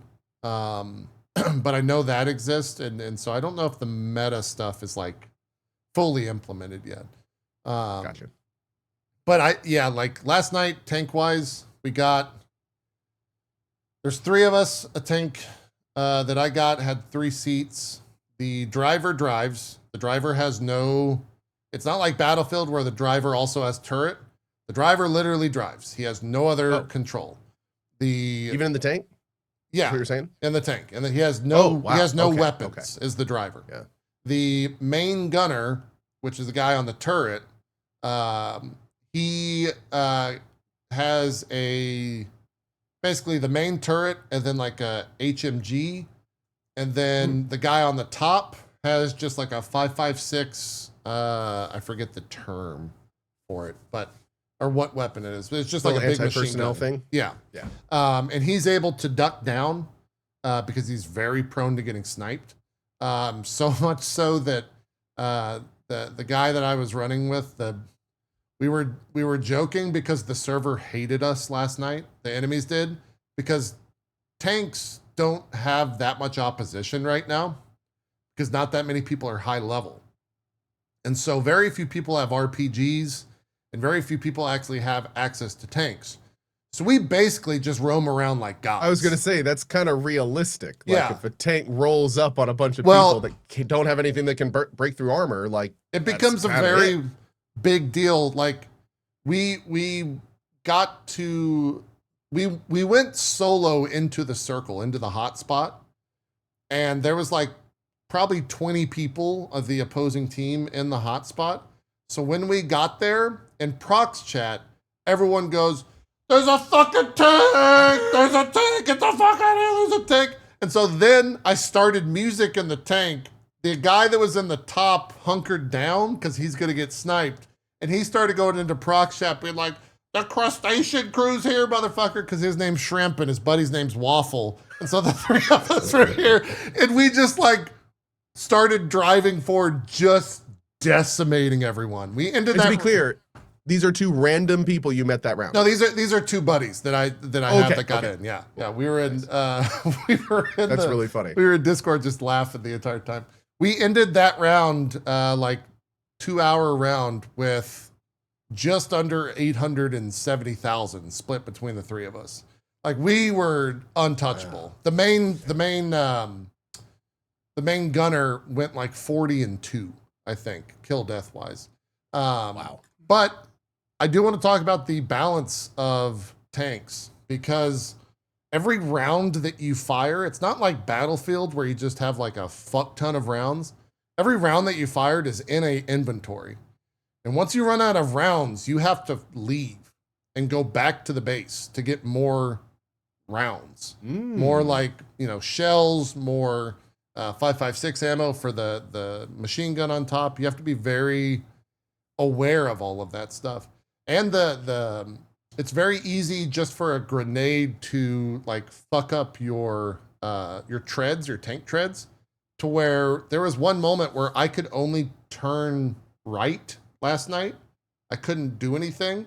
And so I was like scraping next to a giant building, just scraping this entire thing, trying to get to a place to where we could turn left into a little cul-de-sac and go and heal and repair the tank so we could get out of there. And of course there's mechanics and all that stuff, but the balance is definitely there for tanks. I think once more people have like RPGs, they're going to be able to deal with it pretty effectively. 3 RPGs seemed to kill us if they were hitting us in the rear of the tank. And there's also C4 and stuff. So you can C4. C4 is instant kill if it gets on you? Yeah, but it's pretty hard because it's not like a boom. There's 2 levels of C4. There's an IED, and then if you level up enough, there's a C4. And with the IED, you actually hear a ringtone because it's a cell phone. And so you hear that's cool. You hear the Nokia sound. Yeah, you'll hear like a and then like oh my God. 2 or 3 seconds, and then it just explodes. And that happens. If you're in a tank, you're not to getting us. away from that, right? Like No, not unless you kill the guy before he detonates. Okay. And then once he detonates, yeah, I think you're just kind of live. So I can rant about the game. There's so many different cool things that Wardogs is doing that I'm just absolutely over the moon with. And I wanted to see if I was just like, if it was just me or if everyone was loving it. Like Ko was saying, if you go on Twitter and you just search Wardogs, they're even retweeting just a constant barrage of like, this game's incredible. Everyone's it's so fucking good. Blah blah blah blah. A lot of people asking, why am I not able to buy and play this right now? Yeah, a lot of people feel like it's already in a better state than a lot of things out there. I saw one very poignant Tarkov comment. Yeah. There's I mean, a lot of people feel it's in a good place. This is the level that they're at. Is if you get disconnected in a match and you have like a crazy kit and all that stuff, you can rejoin the match and you will have the same exact kit. I don't know if it loads you back in where you were in the map or if it puts you at the home base, but like a disconnect doesn't completely fuck you over. Nice. And like a lot of games don't even have that these days. Can we talk about Wardogs? X amount of stuff. So I think that's it. I'll answer questions about it probably tomorrow, but yeah. I got one more question. Can you can you like give money to your friends? Like, can you freely exchange money? No, but you can drop them gear. And you can even drop them higher level gear. So if like you were level 1 and you wanted to go build a base, I could drop you like a tier 3 hammer. And then you'd have access to whatever the tier 3 hammer gives you access to. Love that. So Zeke could build his base, transport his people, not fire a shot, and gear out all his buddies. Yeah. Oh, performance. Awesome. I saw that a lot in chat. I played the game at 4K native, no DLSS or anything, on Ultra, and I was getting 80 FPS steady throughout the entire thing. So here's my final question that I'd love to end on here before we move. So this game sounds like it's going to be fun. It sounds like the minute to minute is going to be just enjoyable and a good time. Loop sounds great. What has kept you logging into this game each time? Is it just because you're having so much fun that you want to keep back and going into it? Or are you setting goals that are going to take you lots of time to get to? Are you setting long-term goals in this game, or is it just a really fun game? I mean, I think for the beta, Are there long-term goals? Yeah, I mean, there are long-term goals because each time I'm logging in, I wanted to check out a new like facet of the game. So like last night was building and tanks. I've done sniping. I've done a little bit of like medic. I'm kind of just like checking out the different things.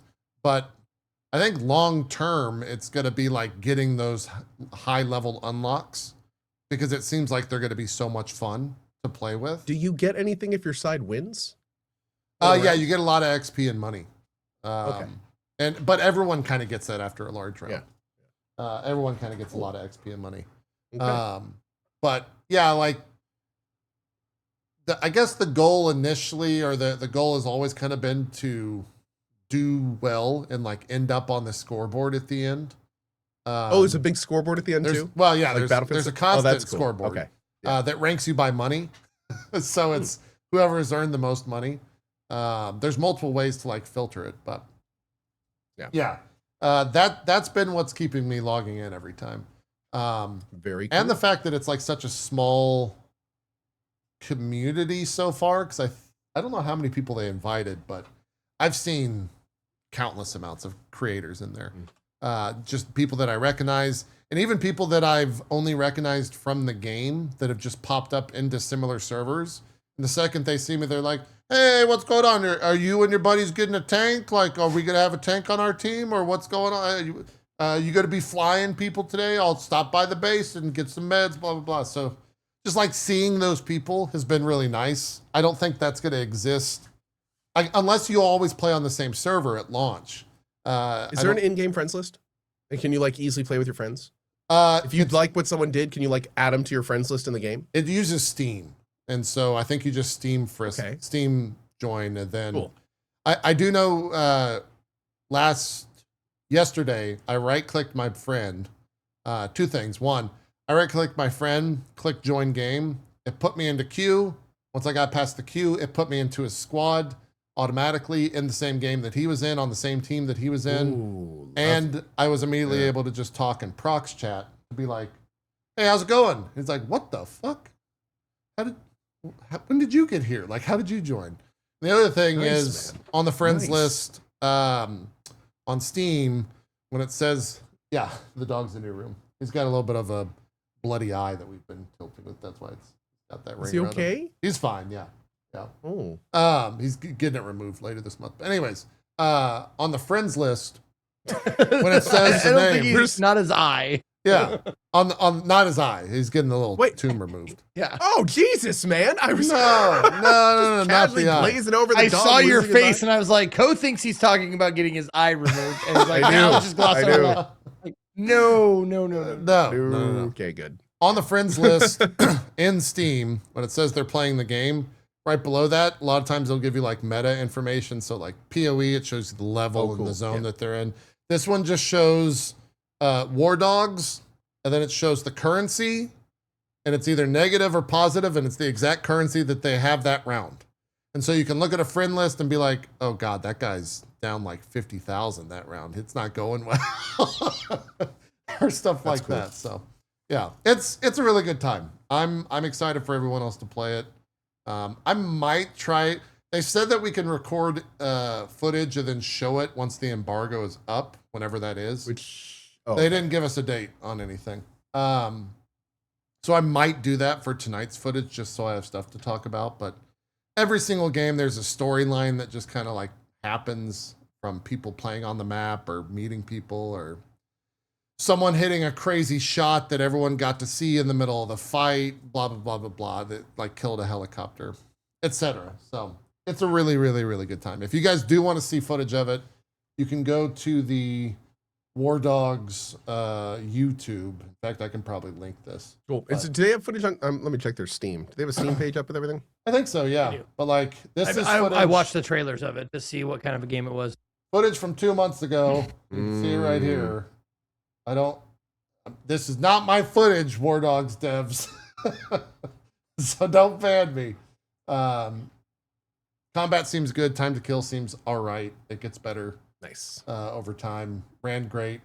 I really want to hear thoughts from like a pro FPS player to see how it functions, but this is I feel like, you know what? I'm going to be real with you.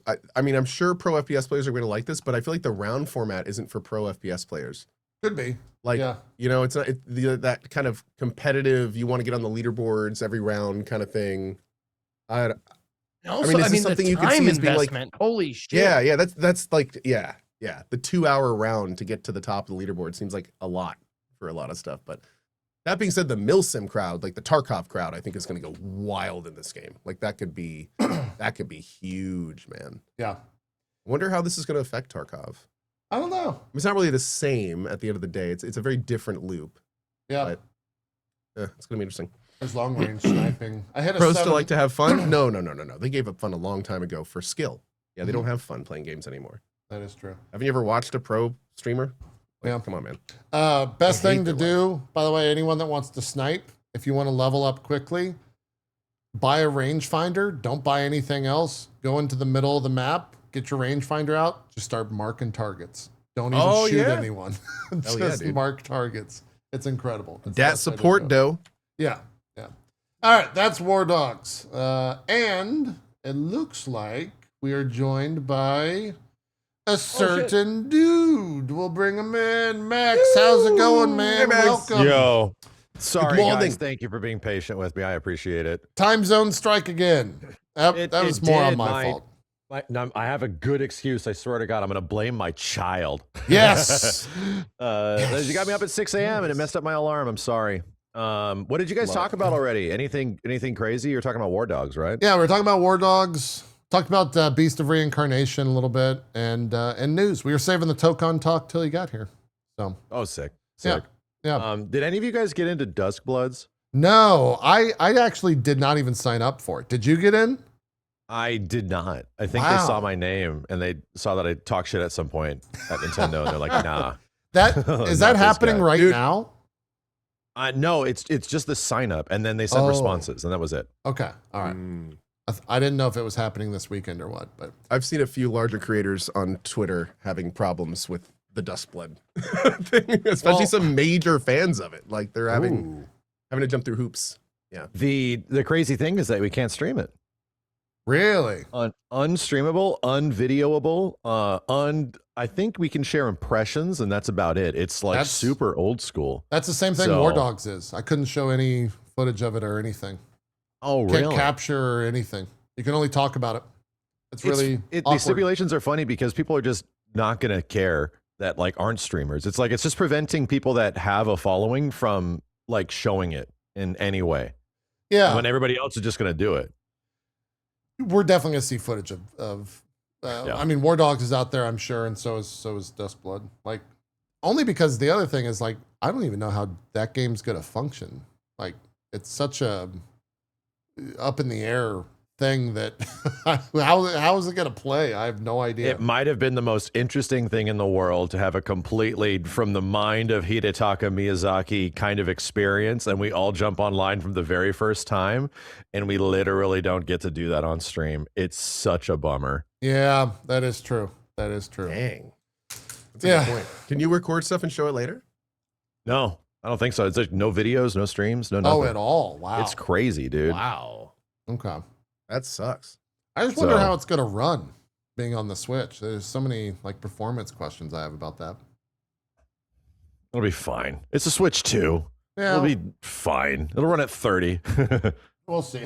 It'll run at 30. Nice. Yeah. Well, let's talk Tokon because you've been lost to that since I guess it launched really, but maybe even before that with the open beta they had, and you've also had some struggles with it, as a lot of people are in the PC world. So I don't want to start with the super negative. So don't talk about the PC port yet. Let's talk about the game, and then we'll talk about your struggles with the PC version. Yeah, no, I Aw. can talk about like how many of you guys have actually even I have a question for all y'all around here. How many of y'all have even tried it? I have played it 4 hours. You played it 4 hours. Okay, you probably played like a lot of the episode mode, right, Co? Today was pretty much all Carnage verse. Oh, really? Yeah. Cool. Okay, so On PC, I might Yeah, I add. put about Oh, if you're offline on PC, it's not that bad. I was definitely online. Yeah. I put about 6 hours into the beta on PC. Yeah. Yeah. And JP, what was your I remember you were pretty big into Strive. Yeah. Like Strive was a pretty, like, I feel like you're fighting game awakening, like, sort of moment. I would agree. Yeah. How is this comparatively for you? Because I feel like this game is extremely newcomer friendly and also not at the same time. Like, it's got a little bit of column A, a little bit of column B. Yeah, man. It was, so I played like Marvel vs. Capcom back in the day at the arcade, but I was never one. I just like the idea of like, oh, I can do a 100-hit combo with Cable and Iron Man and BB Hood or whatever like that, just mashing buttons, and that's cool. Yeah. I never got like actually good at it. And so my tag fighter experience is not great. In fact, I would say it's on the level of Strive, it's nowhere, it doesn't even exist. Gotcha. And I very quickly was able to identify that it is a different type of fighting game. And that one that I struggled with immensely. No, I can see it. It's from a base standpoint, like every character in the game is more complicated than a Strive character. Yeah, and I think on this very show, I talked about how I felt like because of the inputs being kind of standardized across all the characters, or like specials and everything, that I felt like every character played or felt the same to me. And now after like experiencing it and watching a lot of it, I feel like that was maybe the stupidest statement I could have made because every character is vastly different. That's an interesting take because I actually feel the same way because I imagine you were using the quick skill button, which is like a directional thing, which makes you do the special moves like easily and the supers easily, right? I purposefully did not, and I was pissed off that I couldn't turn that off. I didn't want to like the pride, the ego, I guess, in me was like, I don't want to be the modern guy. I don't want to be the modern fighting game player. I want to like do the inputs myself and stuff. Yeah. So I would, they're pretty standardized. Yeah, because you're not wrong. It's literally fireball forward, fireball back, down, dragon punch motion on literally every character, and it's like every character gets their standardized like moves that they have, and they're 2 supers. So yeah, what you're saying is that was actually an apt observation. What I was going to say is that most people, at least me, I have a really tough time giving identity to moves when they are with like one button with a direction. This happened to me with like 2XKO and like even DNF Duel. They don't have like object permanence in my head. And I literally get that when it's like a motion. So yeah, there's like, it's interesting that you ran into that where even at that point, everyone felt less unique because things sort of do similar shit when you are doing the same motion. Yeah, and Co was running into this earlier when I was watching as well, so it's kind of a shared feeling. Sometimes the buttons in this game just feel bad, like a light trying to connect just to get a hit confirm feels awful in this game because it's like you turn into T-Rex arms or some shit when you're trying just to. Bro, I made a character all day, Carnage, that apparently has one of the worst X skills. That's what I tried to open with like every time. And I would just like, I'd do a cool thing, get right next to him, and then just go, ha! In the air. And then he would just do the same thing, but connect. And then go into a 35-hit combo, and I'd be like, motherfucker. And that's the thing. It's like it's got a very old school way of doing it. This was, so what you guys are saying is actually an apt thing that was from the beta. This was a thing that existed within its auto combo system, where if you press an attack like a jab or something like that, the follow-up jabs don't happen unless you actually collide with the opponent, which leads to the next thought process where it's like, okay, so if this one isn't in range, that's for the medium button. That's where it's like, if you press the medium button and it collides, like that's the natural thought process. Yeah. Because a lot of the game, and I don't know if you guys played much of Dragon Ball, a lot of the game feels like a direct answer to Dragon Ball Fighters, which is kind of like the precursor to this. Like it has elements of Guilty Gear Strive. It has elements of, older Arxis games. But really, this is like a different version of Dragon Ball FighterZ. And because of that, they alleviate a couple of the biggest problems. Every character was super homogenized at the beginning of Dragon Ball. Like everything sort of played the same. Yeah. So if you played one character, you kind of played them all. And there was a couple of really frustrating aspects, which is when characters would be full screen, they would just be like whiffing attacks and then continuing into their other attacks constantly. And if any of those collided at any point with the opponent, it would grab them and like magnetize them out of the air, pull them to the ground, and you just finished said combo. So you just had people from like full screen just hitting buttons, or people in any moment where they're above your head or around you just hitting anything, and it would just like lock on and go to you. And that was what the first beta was.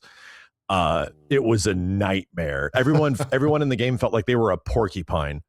So it was like, the first beta of this game, myself included, I was pretty down on. It felt like, and I use this comparison aptly, it felt like the Jump Force of like regular 2D fighting games. If you guys remember Jump Force. Yep. Where the game sort of just like plays itself and it's like, oh, you just do this and then that's it.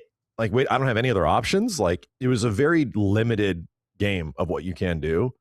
And pretty much it seemed like from beta 1 and beta 2, they got all that feedback. And they put out a survey specifically, and I'm not shitting you guys, a survey for a fighting game in the year 2025 when we took it, had a question on it that asked a very girthy survey, 40 minutes to finish this, right? And one question had, it was asking, is this game boring to play and or boring to watch? And I was like, whoa. Wow. And apparently the survey did not give the most kind, I think, response in terms of like an overall global response. And a lot of people were just not feeling it at all.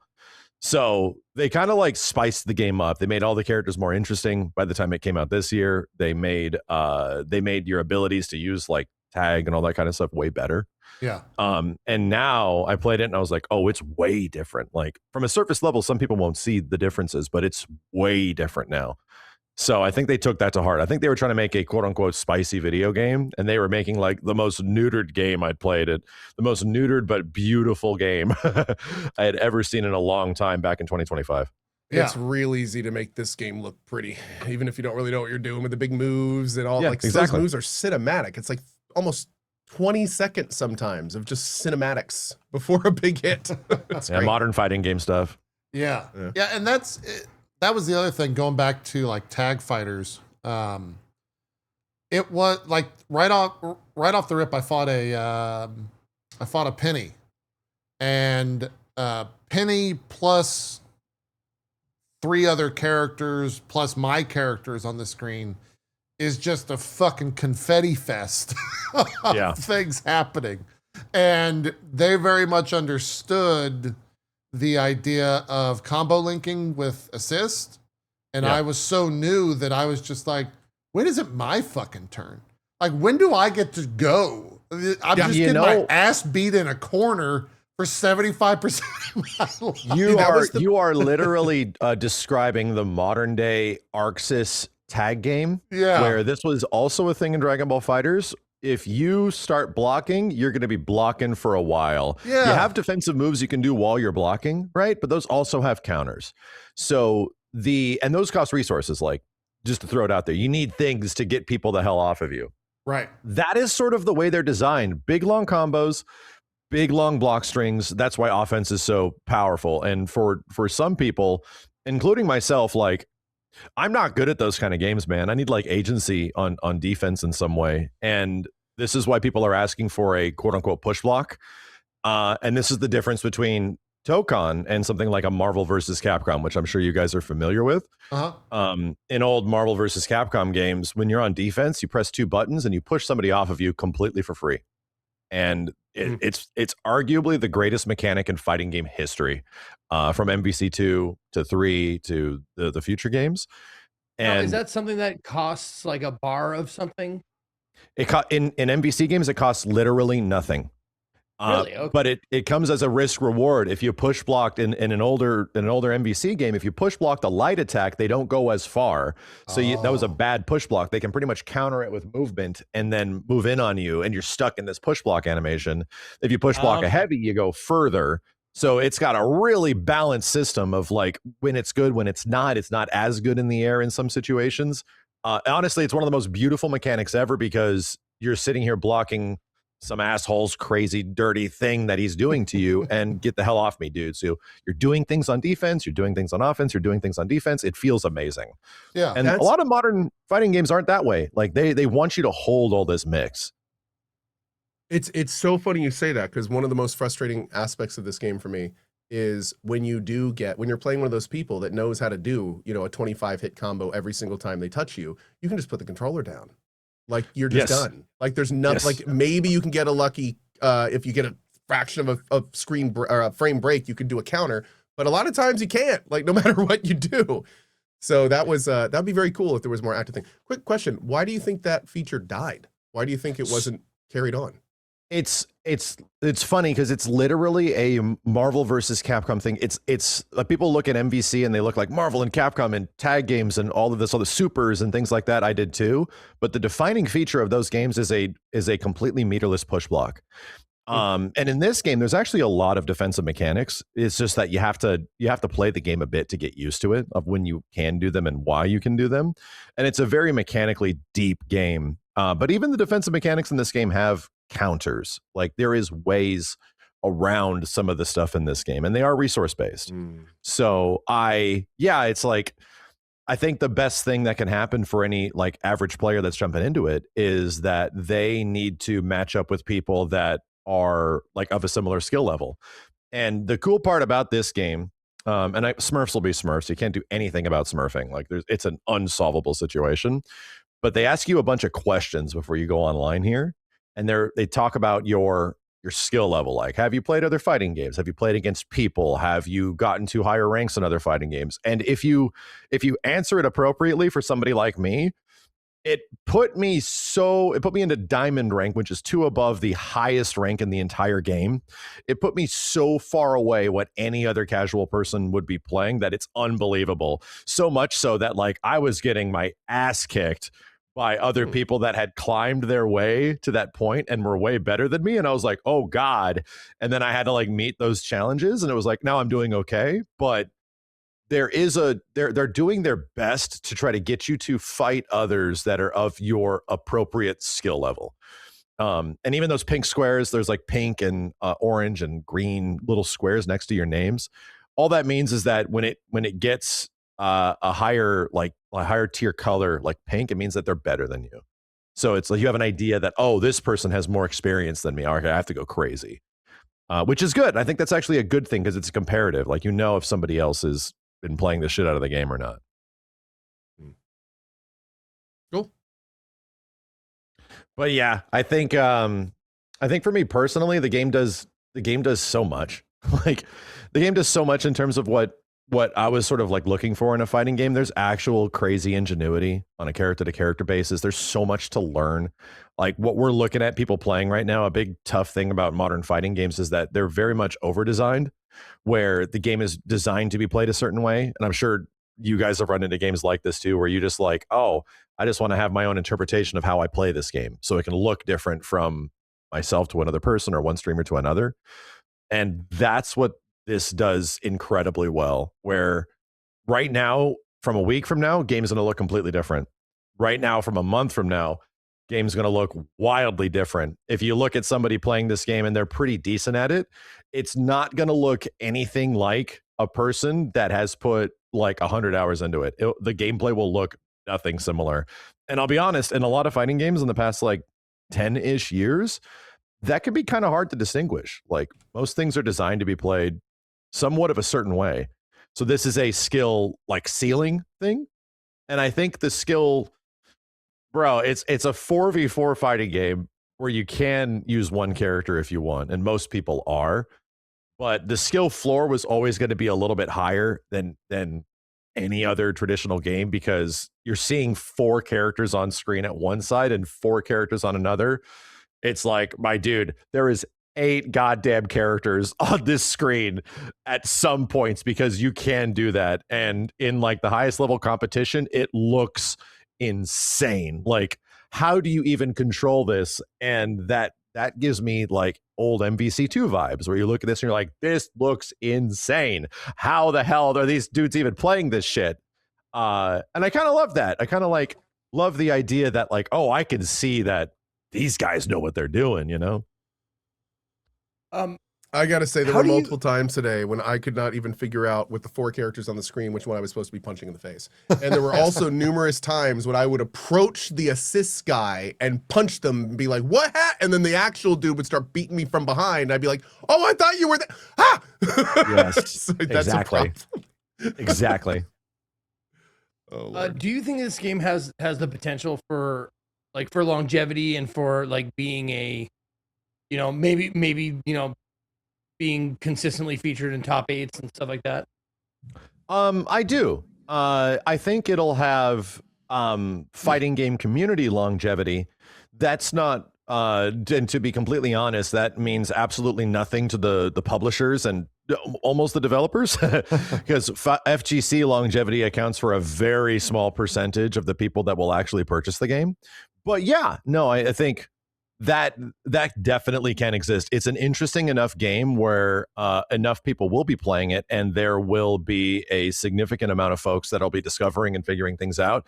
It's funny. It's like I was already pretty on board with what they were setting up because we had the comparison to the previous version. And a lot of the FGC dudes in the beta that happened right before launch were like, nah, this shit sucks. This game's boring. Like, there's so many limitations and all this kind of stuff. And all I saw was how much they opened the game up from the previous version. And no kidding, it took literally a day and a half of the game existing as an actual released game with no limitations like a beta, and now everybody's on board. Every single person that I texted or talked to where they were like, oh yeah, no, I'm just not feeling it. Like, it's just not happening. Weird assist calls, attacks don't feel necessarily great. And I'm like, it's got an onboarding. It definitely does. And it's very anti-arcade, right? We're like, this is very much an old school arcade game, but an arcade game needs to grab you by the balls in the first 30 seconds. Yeah. And you immediately get it. You're like, oh shit. In this one, it's like you don't even get that when you hit a first match. You start off with like 2 characters and you're like, oh, I can kind of do things.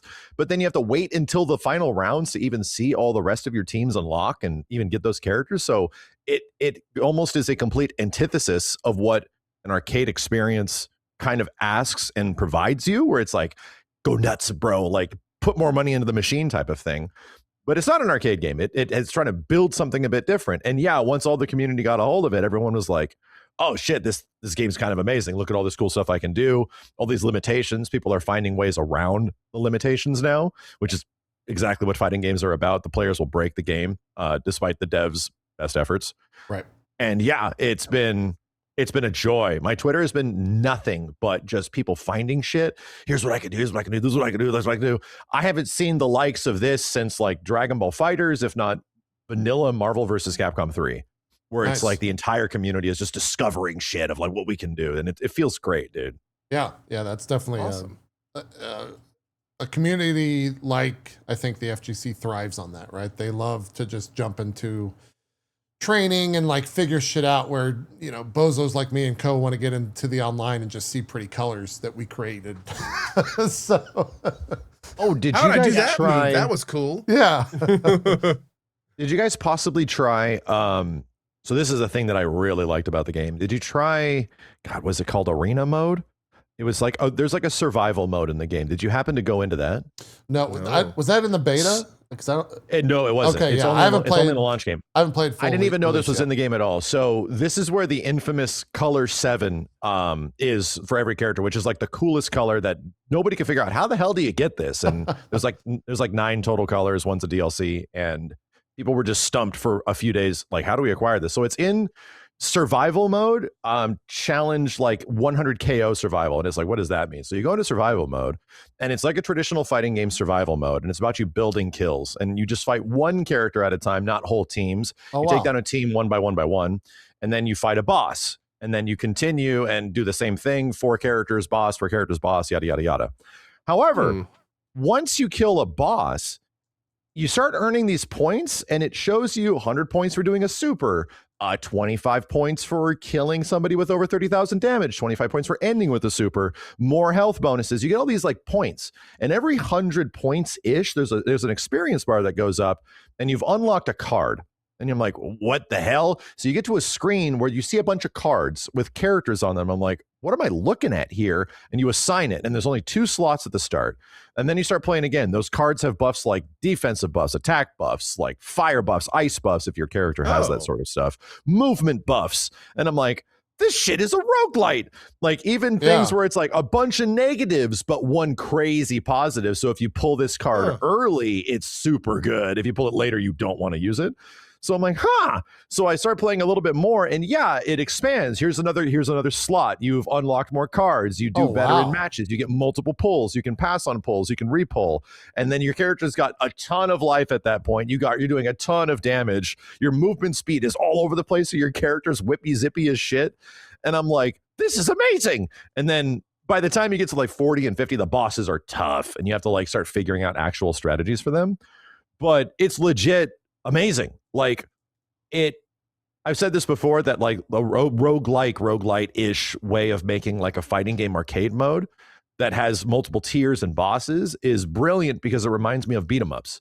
Yeah. And beat 'em ups and roguelites are like sick. It's so sick to get your little beat 'em up dude like Absalom is like the best example of this absolute fucking incredible game. And it's just a beat 'em up with roguelite stuff.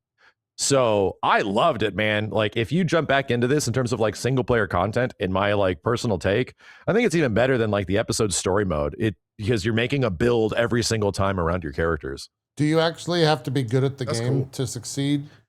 Not necessarily. Like most people, I haven't beaten it yet because I'm playing it like a normal asshole, and you don't play against CPU like you would a human at all. Yeah. So most people that are doing good are picking just Iron Man, and then buffing out projectiles with Iron Man and just zapping, just pressing unique and just fireball, constantly and beam all the assists and unique fireball, just zapping, and they're winning. They're getting it all the way to 100. Okay, so there are ways to cheese it. Nice, that's cool. Oh yeah, no, it's fighting game AI, and since the dawn of time, there will be some dumb one thing you can do where the computer just goes duh, and it doesn't know what to do. It honestly wouldn't be a roguelike if it didn't have an OP build that you kind of in the back of your mind go for every single time you play the game. That's very true. Exactly. If it works, right? Just if it works, I'll just do it this time, I guess, if it works. If you're trying to get the colors, like, just do it, bro. Yeah. This is definitely a me question, not a great question. Has ranked settled enough to where I can jump in and not fight a U right off the gate? Yes. Okay. So I was talking to Ko and Zeke about this. So the cool part is that when you jump into rank for the first time in the final version, it asks you a bunch of questions where it's like, how much fighting game experience do you have?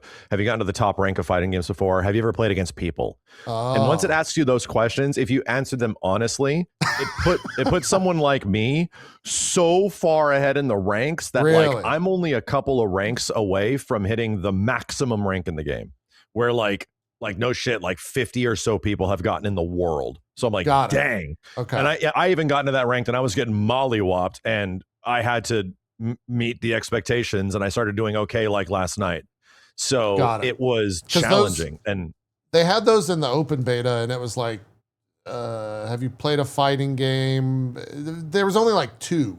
And I was like, yes and yes. And then it put me in silver, and I think that was the highest you could start in or something, because I kept playing people that obviously were brand new, like silver 1 with 0 points, and they would just beat my ass, and I would get knocked down, and then I would fight a bronze 3 player who was actually bronze 3. Yeah. Stomp them, get bumped up to silver, fight another player who was godlike, get bumped down to bronze, and it was just like a bad time. So I would highly recommend. I was asking if it fluctuated at all yet. I would highly recommend, if you've never played a tag fighting game before, to be as generous with yourself as possible in answering those questions. If you've never had any experience with a tag fighter, be as generous as possible, because it'll put you down in like bronze or silver or something like that. Yeah. And if you're not, yes, it'll put you like me. It put me in diamond, which is literally like 4 complete ranks in the opposite direction. Got it. And I was fighting dudes that looked like they'd been playing for the game for weeks. I was like, holy shit. Even in the rank I'm at right now, I have to wait not 30. It was about 15 minutes for a match. Like 10 to 15 minutes for a match because I can only get people around my rank. Yeah. Okay. So it's very limited. It's like I must be in top 200 or something like that because it's very limited. Got it. Mm. This is just an information question because I'm ignorant about it. How do I unlock champion? Do I just got to beat the story mode or something? Beat any episode mode. And you'll Any get him. episode mode. Okay. Is he worth unlocking? Oh. Yes. Oh, okay. Everything froze. For a He's second. mad cool. He's literally like the closest thing to a Dragon Ball character. Okay. Gotcha. I don't know why it's frozen to y'all, but it's not frozen Okay, for me. it is for the frozen. stream. Okay. Yeah. It's only Yeah, the it's frozen feed for me going- too. Yeah. It's only the feed going to you guys. There it goes. We're There good. it is. Okay. Wait, champion is a character? Yeah. So Champion is this weird, like deep cut Marvel wrestling guy that's like with this crazy receding hairline from the 1970s. And he was like the weirdest looking character. And we're like, is this the boss of the game? So it is, but they've redesigned him into a Dragon Ball Broly. And yeah, he goes through multiple transformations and crazy things that I don't want to spoil too much, but Cool. he's like a genuine direct throwback to a Dragon Ball-esque character where they animeified the hell out of an old Marvel guy that not many people have seen ever before. Cup. And then another final personal question. Who the fuck should I play, Max? I don't identify with any of these. So, straight I up, don't know you who need to to play. play. I'm gonna solve the problem of like, why does all, and I'm curious if you already played this character, why does all my attacks suck? Yeah. Why does everything not reach? Number one, Yes. you need to play this chick called Magic. Okay, that's actually who I started out with. That's And I was literally like, what I said at the. I played a Magic at the end of the stream, and I was like, "Why does it look like every swing of her sword is 3 times Yes. the distance of my attack?" She's a war crime. Like and that's what you need to start with. Like every character is having a tough time figuring out where do I put all these attacks and stuff. And Magic just yeah, she's just an absolute psychopath running at you. I started off with Magic, and I felt like I had stubby arms. So then I actually swapped to Wolverine. And I only liked Wolverine because he had something that could, like, I don't know the term for it, but something that could get me across the screen Yes. decently and get me to where I could actually engage. And I also like his the jump unique where he like does the cross Dive slasher, kick, yeah. the dive kick thing. That felt good for me to do. Yeah. So I was like, all right, this guy's all right. But I think You know what? I don't know. None of the characters, I love the look and I love the feel of all of them, but I couldn't find my like bullshit May character that I played in Guilty Gear is ultimately what it was. So that's the interesting thing of the game where even in other like tag games, you have some big dumb thing that you can use to get your ass in, or you can do it almost at any point, right? Yeah. In most games, it's that way. In this game, there is some characters that have the big, obvious, super easy, dumb thing that you can do that's good, but most of them don't. And you really got to like fit in the puzzle pieces into the right situation. The puzzle's constantly moving. So you have to like, okay, where does this go? Yeah. That's what it feels like to me, where it's like I'm constantly solving situations of where I put the puzzle pieces in neutral to get the hit or to get in on the opponent or for them to get in on me, where it's really engaging me. But I agree with you. It lacks sort of the big pizzazz giant moves that some characters might have that you should very obviously be doing this in some other, like a big Totsugeki or some shit like that, right? Yeah. It doesn't, not every character has that, but you know where that does exist? It exists in assists. So when you're calling your assists with like the forward, down, or back one with the assemble button, especially the back one, most of the times they're mad powerful. They go super far. And if you use it, as soon as they leave, you can use it again. So the assists are like, they want you to be pressing this button freaking constantly. Okay. And it's kind of like the design of the game. It's kind of like the entire appeal. Like it's a 4v4 fighting game, right? Where you can play it 1 character, 2 character, 3 character, 4 character if you want. But generally the appeal of the game is seeing 4 assholes on one side, 4 assholes on another. Shit is good. Like there's stuff everywhere. Like things are just happening constantly. So at some point that's daunting, but at later points when you get the hang of the game, you can actually see what's like, you can see through the matrix a bit and kind of figure out what you need to do. So yeah, I would say if you do happen to jump back into it, get recommendations from the chat in terms of what assists are good. Okay. It's a really good idea to stick magic on the number 4 slot. Is she the one that because does that's the 3 fire pillar thing? Yes. Yeah, okay. If you put her on the back assist, which is the 4th slot, she does this like fire pillar that covers the whole goddamn Covers the whole screen, yeah. It's so good. And if you just literally run away and call your assists like crazy, you will get far. Like you will kill the majority of people. Just block and call assists. You will take out the majority of people in lower ranks. Got it. Have they talked about, or is there a way for me to turn off the auto combo stuff? Because so many times I'm like not wasting, but I'm doing super auto combos and just being like, I don't want to fucking do that. Like I would much rather save meter for something else. But here's my character, doing something ridiculous. Is there any way to turn that off? There is technically a way, but it's not a good one. It's the same thing in Dragon Ball, where if you don't want the auto combo, you have to hold back when you are pressing the buttons, and it will disable the auto combo. It is not a good solution. Okay. So the answer would be that, yeah, they should just turn that shit off. Like you should just have the ability to disable it or not. And I find it funny, even from somebody that doesn't have the perspective of like playing a ton of fighters and also not playing, for example, like you probably didn't play much Dragon Ball Fighters, right? Right. Yeah. I did not. So I find it funny that even from your perspective, and this is sort of lining up with the way I feel, even though the auto combo helps and it can give you a lot of damage and you do see cool things happen, don't get me wrong, that's great. But even people that are trying to learn the game that aren't really versed in it hate it more when they don't understand why things it's are happening. Yeah.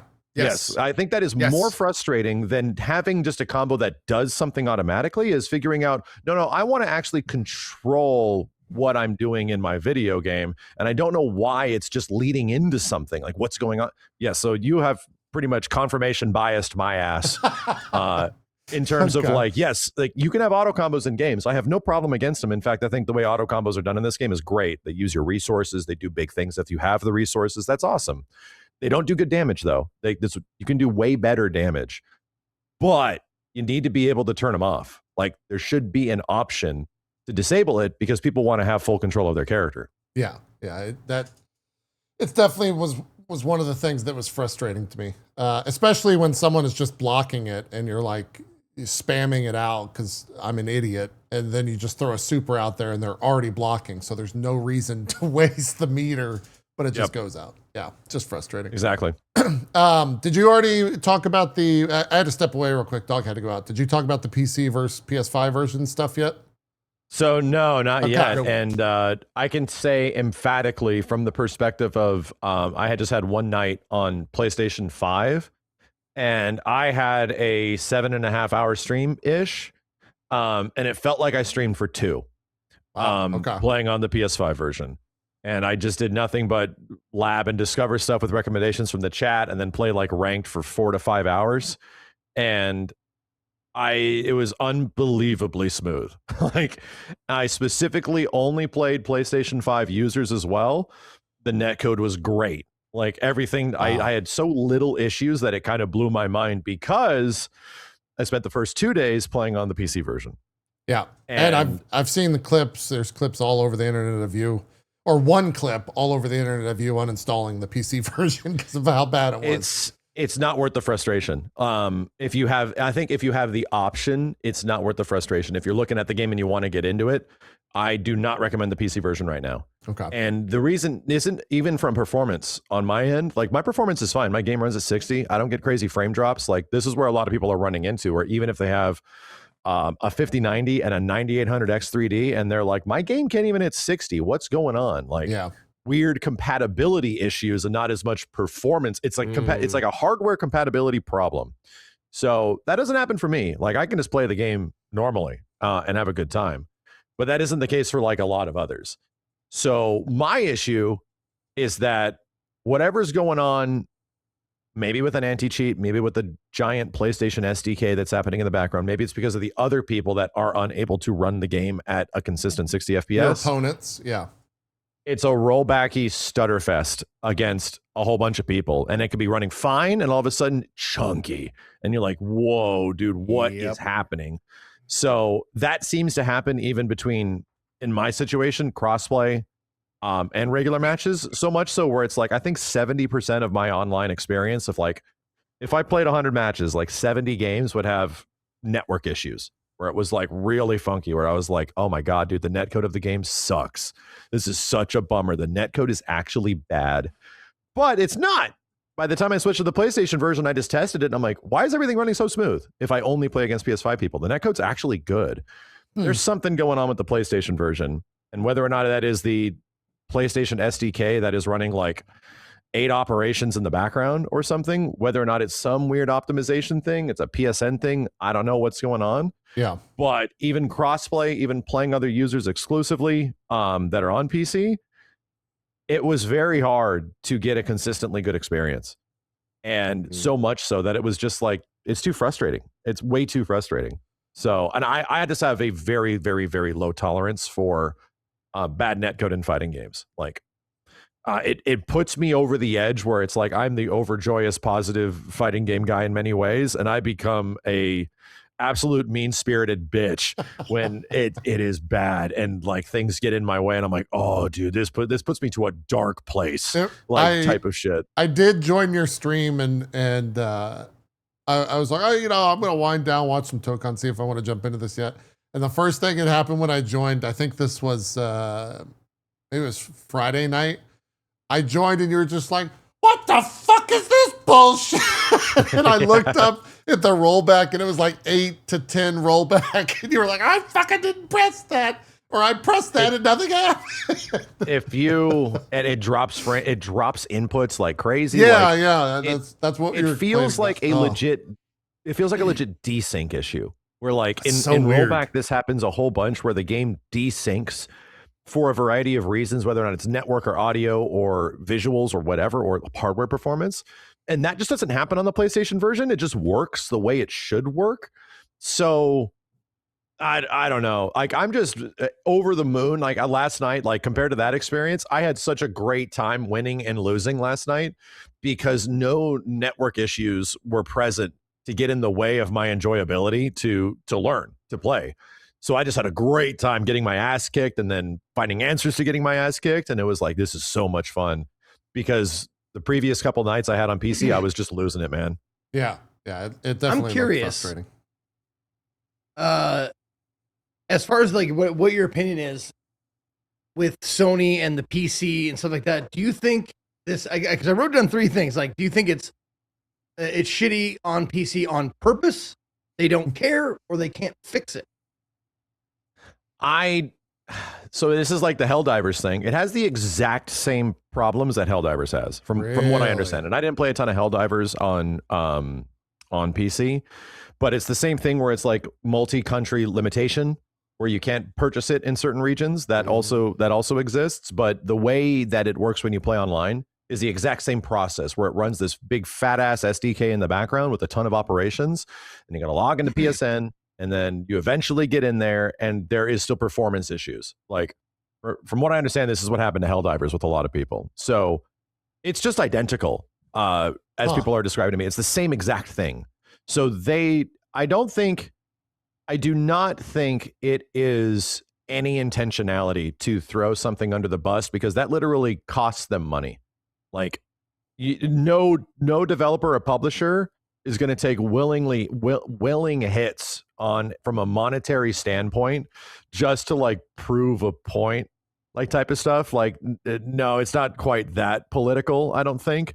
But I do think that there definitely is space where big pubs like Sony, where maybe they just don't give a shit at like a high level. And I think we have seen that happen from the PC version of Sony games, where we were getting a lot of them to a middling amount of support, right? Like, oh, what are they doing about the fixes and all that kind of stuff? And some of them would get them, but some of them would not, dude. Yeah. And it was pretty clear that like Sony kind of wanted to dip their toes into like, we have PC versions of our games, right? And to straight up admit that like, we have PC versions of our games that they admittedly say are not selling as much as we wanted them to. So unless it comes to multiplayer games that are Sony games, they're going to make PC versions for those. And this obviously is one of those.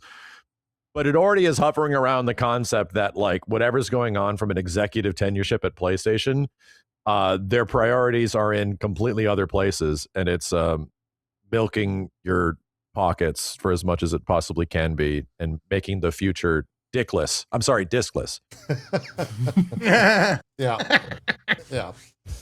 Yeah, I guess I'll probably grab. I was waiting to see where the PC port was going to land after the open beta, and so I guess I'll pony up and probably grab the PS5. Are you playing on a Pro? Is there any benefit to that? No, there's PS5. I think that there's no benefit. Okay, I think it all just runs at like 4K with no upscaling. Cool. So I think from me personally, dude, like most of the player base on PC is already gone because it sucks. Really? How many? Like the majority of people that were playing it on PC, like people are done. We can't see the PlayStation user base, but we can definitely see the Steam, and like the majority of the audience has dropped off because it is a compatibility nightmare. Yeah. So that shit has to get figured out. Like they cannot throw a fighting game under a bus like that without support in some way. And if the problems are boiling down to some weird PlayStation backend thing, this is the most not okay shit I've ever seen. And I hope they just come up with a solution and the PC version just ends up working just as good as the console version. I really hope so. That's what I want. I'll switch to the PC version immediately. But until it gets figured out, the console experience is a goddamn wondrous joy. And it runs beautifully. Okay. And I think that's all we want from a PC version is just for it to, this isn't like a piece of shit game. Like the people that made this game that aren't executives are actually put a lot of effort and soul into this shit, dude. It's a love letter to fighting games. It's a love letter to Marvel. It's a love letter to the FGC. It's incredible. It has a ton of content. It's like a 9 out of 10 in terms of overall like quality and content and what it's offering at launch. It's really nuts. But I can't give I can't give any sort of positive review if you're playing the PC version. Like it is not the same experience. Yeah, it's just inferior across the board. So I've done 4 hours of sponsored content on the PC version, and I can confirm after learning my character, finally getting the assist down like I did it today, there were rounds that felt great. I was cheering at the end. Everything connected, and that was awesome. Yep. There were rounds that literally they would stop midway for 10 to 15 seconds. Oof. And then all of a sudden start working. And the second they start working, I'd be in a combo. Yes. Inputs, I would be holding back and my character would stop blocking mid combo. Yeah. Multiple times. And that was, as a new player trying to get better, that is infuriating, because at first, like, what happened? What'd I do wrong? What did he do? Why didn't that, like, I thought I could block that. It wasn't an overhead. I wasn't crouching. What's going on? So it's like, and that's specifically online, very right? Frustrating. Yes. Oh, I was only playing online. Yes. Okay. So there you go. Yeah. No, that's exactly the way it is. Yeah. I think I might play if I play again, I think I might try PS5 version. Yeah. I completely, it's a night. But there were and glimpses day. of awesome. Like there were a few rounds where it was just like, Kat could tell you, I was just cheering by the end of it. I was like, yeah, that was awesome. It's like, you're frothing at the mouth for those good rounds where it's just like, I just want to play the same game my opponent is playing. And here's the craziest part about it. Here's actually the craziest part about it. And they tested this in tournament, which is why the tournaments now are only on PS5. It isn't just both players. It can be one or the other. So one person could be playing a game completely normal and the other person is going through what you're talking about. And you just can't like do anything. You're like, I don't know what's going on. And yes, on one person's side, the game looks normal. And the other person's side, they're missing 9 frames of animation because it's skipping all over the place. And they're dropping frames like crazy. Yeah. So most of the tournaments that we've had, they all switched to PlayStation. And they're like, we're not doing this anymore. So it's too much of a compatibility problem. So what you're saying is completely founded. It's legit a huge issue. Makes sense. Max, help me real quick. Will this work on the PS5? I feel like What the hell is that? grandparent. This is a Is this combo you Ruby. crazy leverless bitch? Is that How is dare that a you? piece? Yeah, What well, the hell that's is a- this thing? It's a That's a combo Ruby. VCR.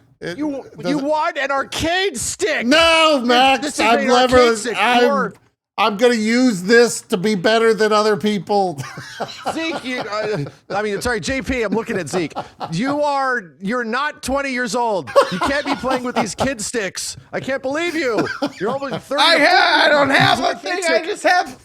That's our legacy. Justin told me to buy this. It was Justin's fault. Blame No. Justin. Arcade sticks, bro. The Max, arcades. how do I map this properly to Token? What the fuck? No, oh, that's fine. I got you, Co. I got a guide on it. Oh, I got my a guide God. for that and a DDR pad and a playing Steam with you. Talent This is not controller. why. That's good. That's Yeah, my Zeke's got model, it. too. What the? Yes. What are you talking? You gotta look at this thing. It's How many wireless fucking and buttons everything. are on that thing, dude? It's Jesus. great. I don't use these two right here on the bottom. What? Oh my god, I'm Over so here. intimidated. No, I don't. I mean, more power to you if you use hitbox or leverless, whatever the hell they're calling them now. But I just bought it because don't- it's wireless. I hate having a cord connected to my fighting sticks, and this is a wireless one. That PlayStation's supposed to be releasing a wireless arcade stick. I saw Wait, that. was that the tweet after? Yeah, that was the tweet after the whole physical disc thing. Yes, that was One day we'll supposed to maybe be. see that again. It's like fighting games just do not get a break, bro. This was supposed to be a peripheral that was released with the game. It seemed like they've Yeah. been hyping it up for literally a year. And it's like, oh, okay, so finally an official PlayStation fight stick that's wireless. So let's see how good this runs. And people played it at events and they're like, it's great, it's good, and all this shit. And then indefinitely delayed. Like indefinitely. So it's like, so they're gonna try to indefinitely. find a way to make the fight stick diskless, dickless as well. They're gonna find a way to make the fight stick a code in a box. That's what they're trying to do. I will say, Oh my God. They're gonna just send you the file to 3D print it at your house. Yes, Exactly. it's gonna be a picture of it. unrelated to Tokon and more about just the FGC. Did you get a chance to watch I think it was the EWC finals, the top 8 for Street Fighter, Max, with the youngins running that thing where like the 15-year-old ended up taking the tournament or whatever? Justin was restreaming it, and so I tuned in randomly. No, I did not see EWC stuff. And they had, oh God, is it Crime? Crime ended up beating Minna in like the round of, I think that was quarterfinals or round of 8 or something like that. And then it was him versus another like 17-year-old or something like that. He was using these young Ryu kids. as well. It was insane. Like it was. The same thing happened last night. The winner of the first Tokon tournament that had like a ton of online entrants, right? Yeah. Was Bleed, and he's no shit 17. Holy. He's a 17-year-old playing the game at the speed of which the two last dudes who were playing this stuff were playing the game the speed of which I had never seen a fighting game played in a very long time. It was like, I call it crackhead gaming, and they were legit crackhead gaming. It was like, damn, bro, this looks like Marvel versus Capcom 2. Yeah, it was Hibiki on Lily versus Crime on Ryu in the finals, and it was wild. It was really crazy. To watch. I had a funny moment last night. My chat was like, yeah, Bleed also played Marvel 3. And I'm like, what? He's 17. Wait a minute. Marvel 3 was 15 years ago. Are you saying he was like 5? Like, how old was he? Like, the chat's just so confused. I'm like, I'm not reading the chat anymore. Yeah. Oh, God. All right. Well, that's Tokon. We've already gotten one DLC character announced. That's probably going to. Does that ship in? Is that this month or next month? It's got to be like September. I think it's next month. Okay. Yeah. That's Phoenix Colossus. They've got 3 other stuff. Phoenix 3 other Cyclops. characters. Phoenix Cyclops. Yeah. Not Colossus. We're all praying he gets his X-Men 97 fit. Yeah. I hope he had. That would kind of suck to not have that. Just to have the blue and gold. I wish it was there. We'll have to see when that comes out. I saw the retro just out of Iron Man curiosity- skin today. I absolutely love that, man. That looks so good. Absolutely. Just out of curiosity, is my boy Gambit in this? He is as a background character. Oh. Okay. Yeah. It's not your boy. It's all of our boy. It is, Yeah. Gambit is Pretty popular everybody's character. boy. Yeah. He is. It's funny that there's a funny story because Gambit's also like my favorite X-Men just in general, and one of my favorite Marvel vs. Capcom characters. Period. Yeah. I was literally playing Gambit competitively in arcades back in like 1998 and shit. And no kidding, Gambit's designer, an old Capcom guy, was like, one of his higher ups was like, I want you to design Gambit for me. And I want you to make him as cool as you possibly can. Like the goal was to make him look as cool. So he has like so many efforts where every single frame of animation needs to be as cool as it possibly can be. So it's like, yeah, Gambit really needs to come back in some way. Arxis needs to get their hands on this character. Yeah, Gambit's pretty cool. They seem to be doing like variations on all the mainstays, though. I mean, they did that with Cyclops. Is there a variation on Gambit from the comics that's super popular? I don't really. There is Four Horsemen Gambit. Oh, that's okay. You could go Apocalypse. There Four Horsemen is stuff. Yeah. Just call him Death. Don't even. Would that piss you guys off if his name was Death and not Gambit? Yeah, it's got to be Gambit dash Death. Dash Death. Yeah. Parenthesis Death. Yeah. Cool. Death formerly known as Gambit. There you go. Something's in there. I would be sad if we didn't get a chance to talk about Big Walk a little bit. We haven't finished it yet, though, so it'll pop back. I've been wanting to hear about this game. It looks friend sloppy, but quality. Yeah, it looks good. I read a bunch of reviews and watched a bunch of reviews about it before I played it, and a lot of people were like, "You're going to be very quick to want to call this friend slop, but that's an insult to this game." And after playing it, like, I kind of agree. It like friend slop has such a negative connotation, I guess for me, attached to it that like I don't think I can call Big Walk a friend slop, even though that's probably what it is. I'm really wanting to. I mean, obviously, it's fitting that that moniker, but it's fine. Like if good games are good games and they just get titled certain things. My question is, we got you a video game, so this is like a 4-player dream. Yes. Does it actually have objectives and goals? Yep. Oh yes. Can we go over what this game is again real quick? Yeah, Big Walk. Yeah. Well, I don't even know where. Yeah. This is old Big Walk right here. The trailer is super charming too, where it's just a game about walking around with your friends, and then you see weird shit happen, like in real life, and you'd just be walking around and you see something, and it's like, let's go over there. The hell did I just do? Oh, there it is. Okay. Sorry, the footage is all over the place. It's a puzzle game. Yeah. Oh. So at the end of the day, it is a puzzle game. And I think that would be the best way to classify it. Zeke played. It was myself, Zeke, Albie, Faye, Naomi, and Bina. And we were playing yesterday. We played for about 5 hours. Zeke, I've talked a shit ton, so please, I would love to hear your experience with it. Even though I was there. Oh, you bet. The game is for up from 2 to up to 12 players if you want to play at the same time. And they even say like it's probably good for between 2 and 5 is like your kind of your sweet spot, your zone. And then they said if you want to get just ridiculous, you can have 12. But we had 5, right? 6 total. 6, yeah. We had 6 total people. So keeping that many people together is kind of it's a task, and we ended up splitting off and then reconvening, splitting off and reconvening and stuff like that. Because it's big, it's pretty big as far as the map goes, and you move at a clip, but there's a lot of ground to cover. But the way it's laid out is it's a co-op puzzle game with proximity chat, and they really take advantage of that with the mechanics of the game. And the puzzles in the game take advantage of your advantages and limitations therein. Like there are puzzles that you solve that are easier if you have like a walkie-talkie, so you can talk across great distances, because there's no way to do that otherwise out inside of the game. So like if there was one puzzle where as far as the puzzles go, you just kind of happen upon them at the start of the game. Yeah. You just like come up to this place, you're like, what is this? Let's all figure it out. Anyone got any ideas how to figure this out? And it ends up being towers or hubs that you have to solve little mini puzzles in order to open up the next area or a new area or a new okay. upgrade or like I don't want to say power up, but like mode of transportation, I'll say.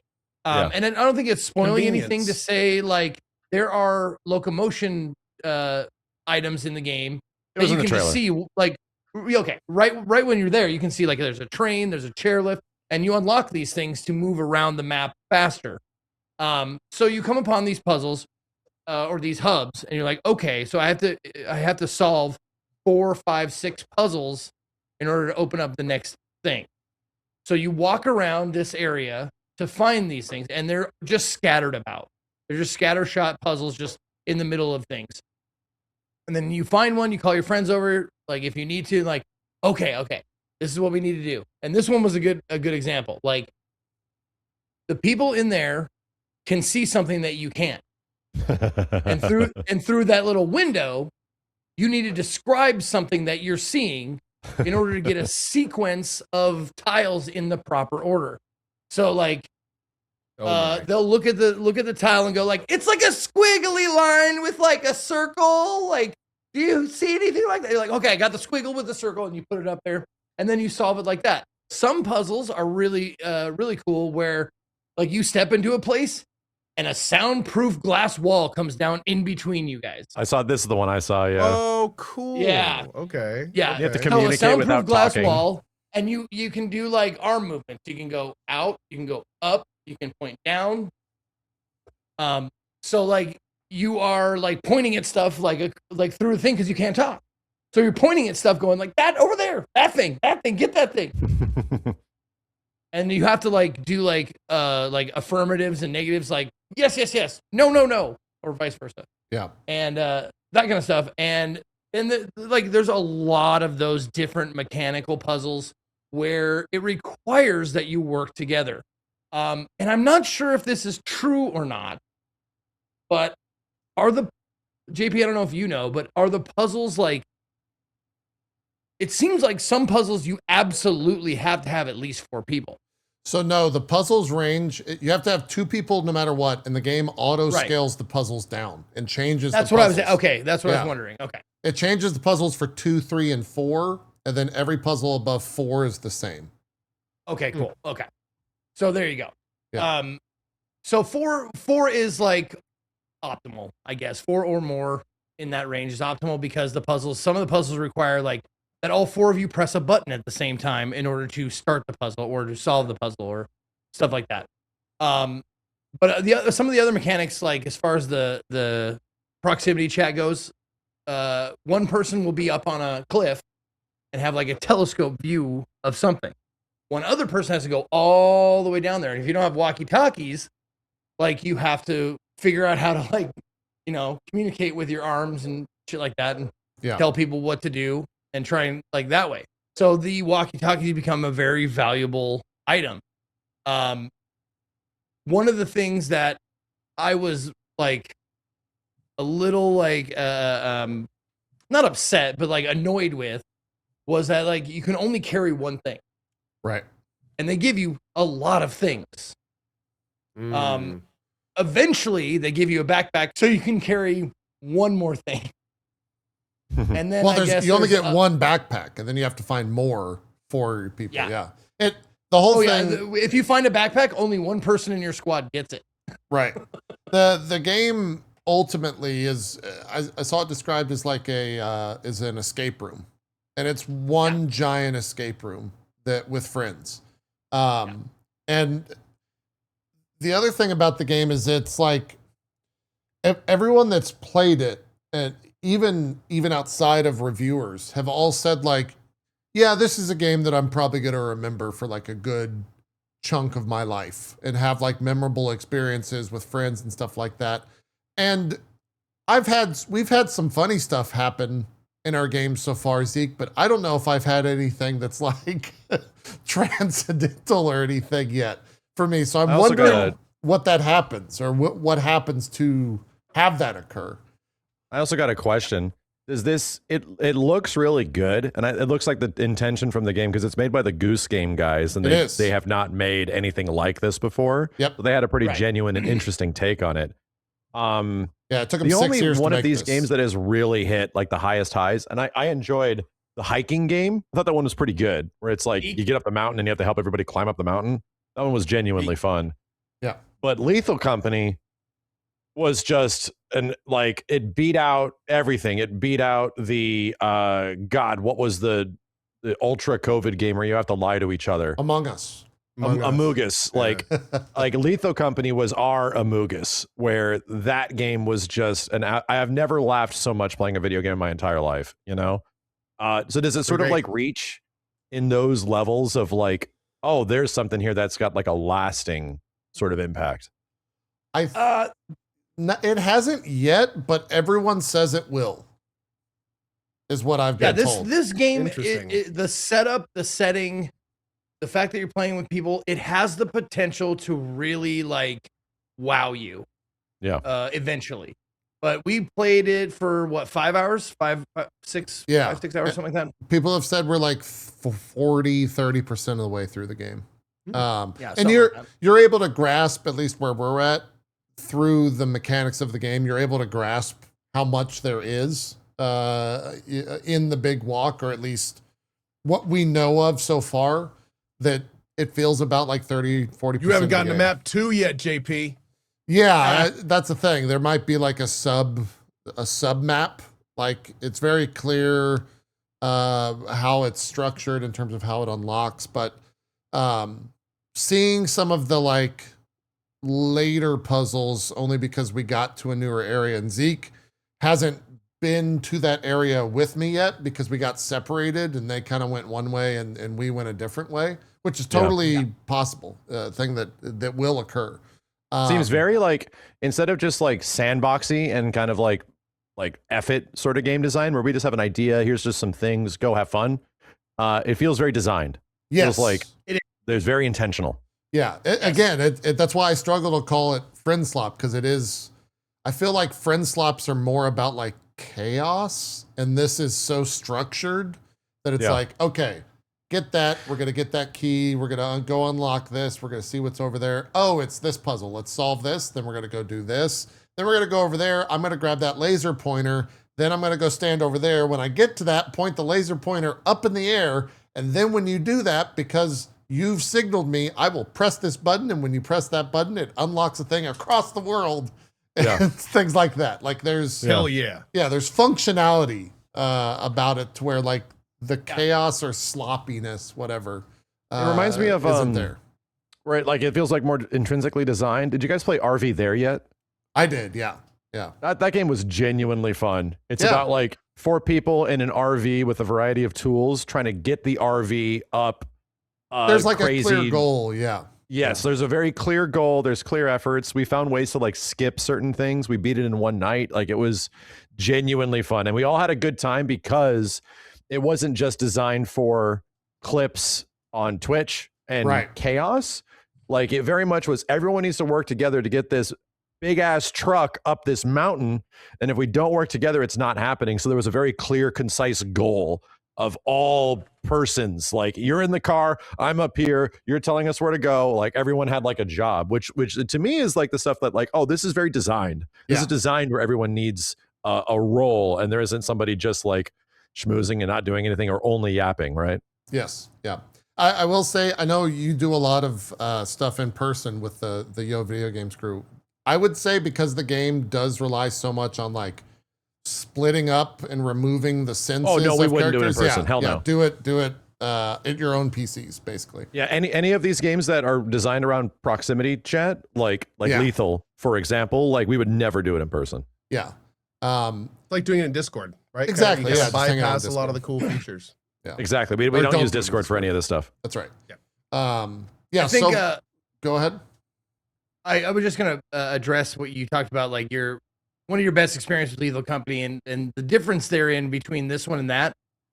There's a couple of big differences. One, Lethal Company is contained, like you go to a modular planet, like and you're contained within stuff.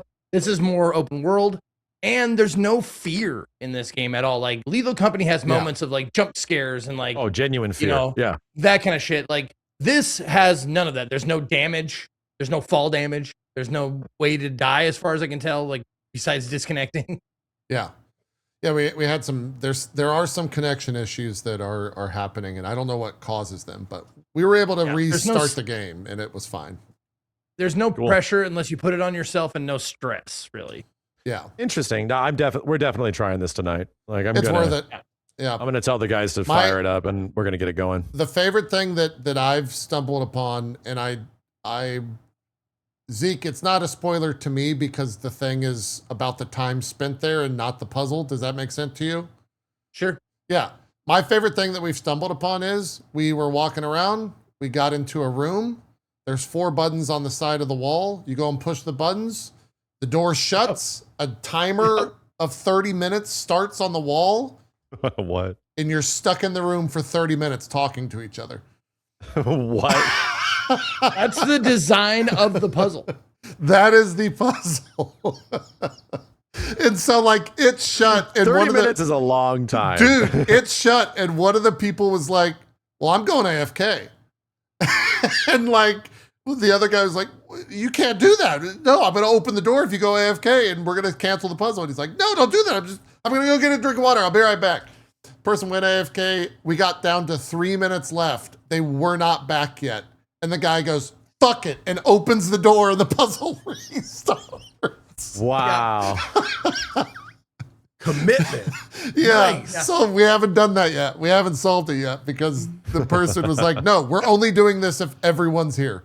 And It's an accountability puzzle. Yeah. That's funny. Yeah, Literally and- accountability Buddy. puzzle. But that's a thing. You could view it like 2 ways. You can view it as like, this is 30 minutes where the designers, the devs of the game are like, you're going to sit here and you're going to talk, or you're going to, just sit here and do nothing and not play the game or whatever. Or Uh-oh. go to the bathroom, do whatever. Hello? Or lose internet, just like I did or whatever. I don't know. We're back on my end. It's just I'm frozen frozen on too. y'all's end. Yeah, we're fine in the actual video. Okay. Or, Anyways. or Yeah. no, I There we said it's one of 2 things. It's either you sit there and you talk to each other for 30 minutes, or or the game might be like, get up, take a bathroom break, get a snack, go touch True. grass, and come back in 30 minutes or something like that. I don't know. Yeah. And so the puzzles do get insane. Just one that we haven't, I have no idea. We walked into a room and there was probably 100 buttons on a wall. All of them were unique. I walked into another room. There was 100 lights on a wall. When you would press one of those, it would correlate with the button in the room. You can't communicate to that person at all. Solve it. And we were just like, you guys want to call it? I think this is a good place to call it, don't y'all? And it's also good place. the benefit of It's a good having spot. more people there, because there's, everybody has a different thought process. So I look at something and I go, I get that immediately. And then I look at other shit that is simple to somebody else, and I'm like, I have no fucking idea where to start. And then someone looks at it and goes, oh, that's this thing. Yeah.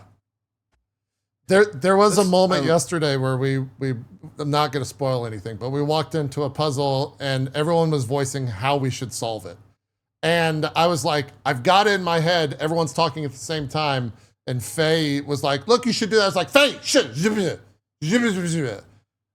And everyone in my chat was like, dude, that was really fucked up. And so afterwards, I like went over and was like, I'm sorry, Faye. I apologize. And she was like, I was going to say exactly what you said. You can go watch my stream. I said the same path that you were going to say to solve it. And so the game was right. The game was already mending relationships in a very early path. So, What a nice game. yeah, it seems very much on point that's going to be the case. If for you the are going to entirety. play it, Max, though, I would say, don't split up unless you have to, because there are things where you have to split up, but don't split up unless you have to. Yeah, because you'll get lost.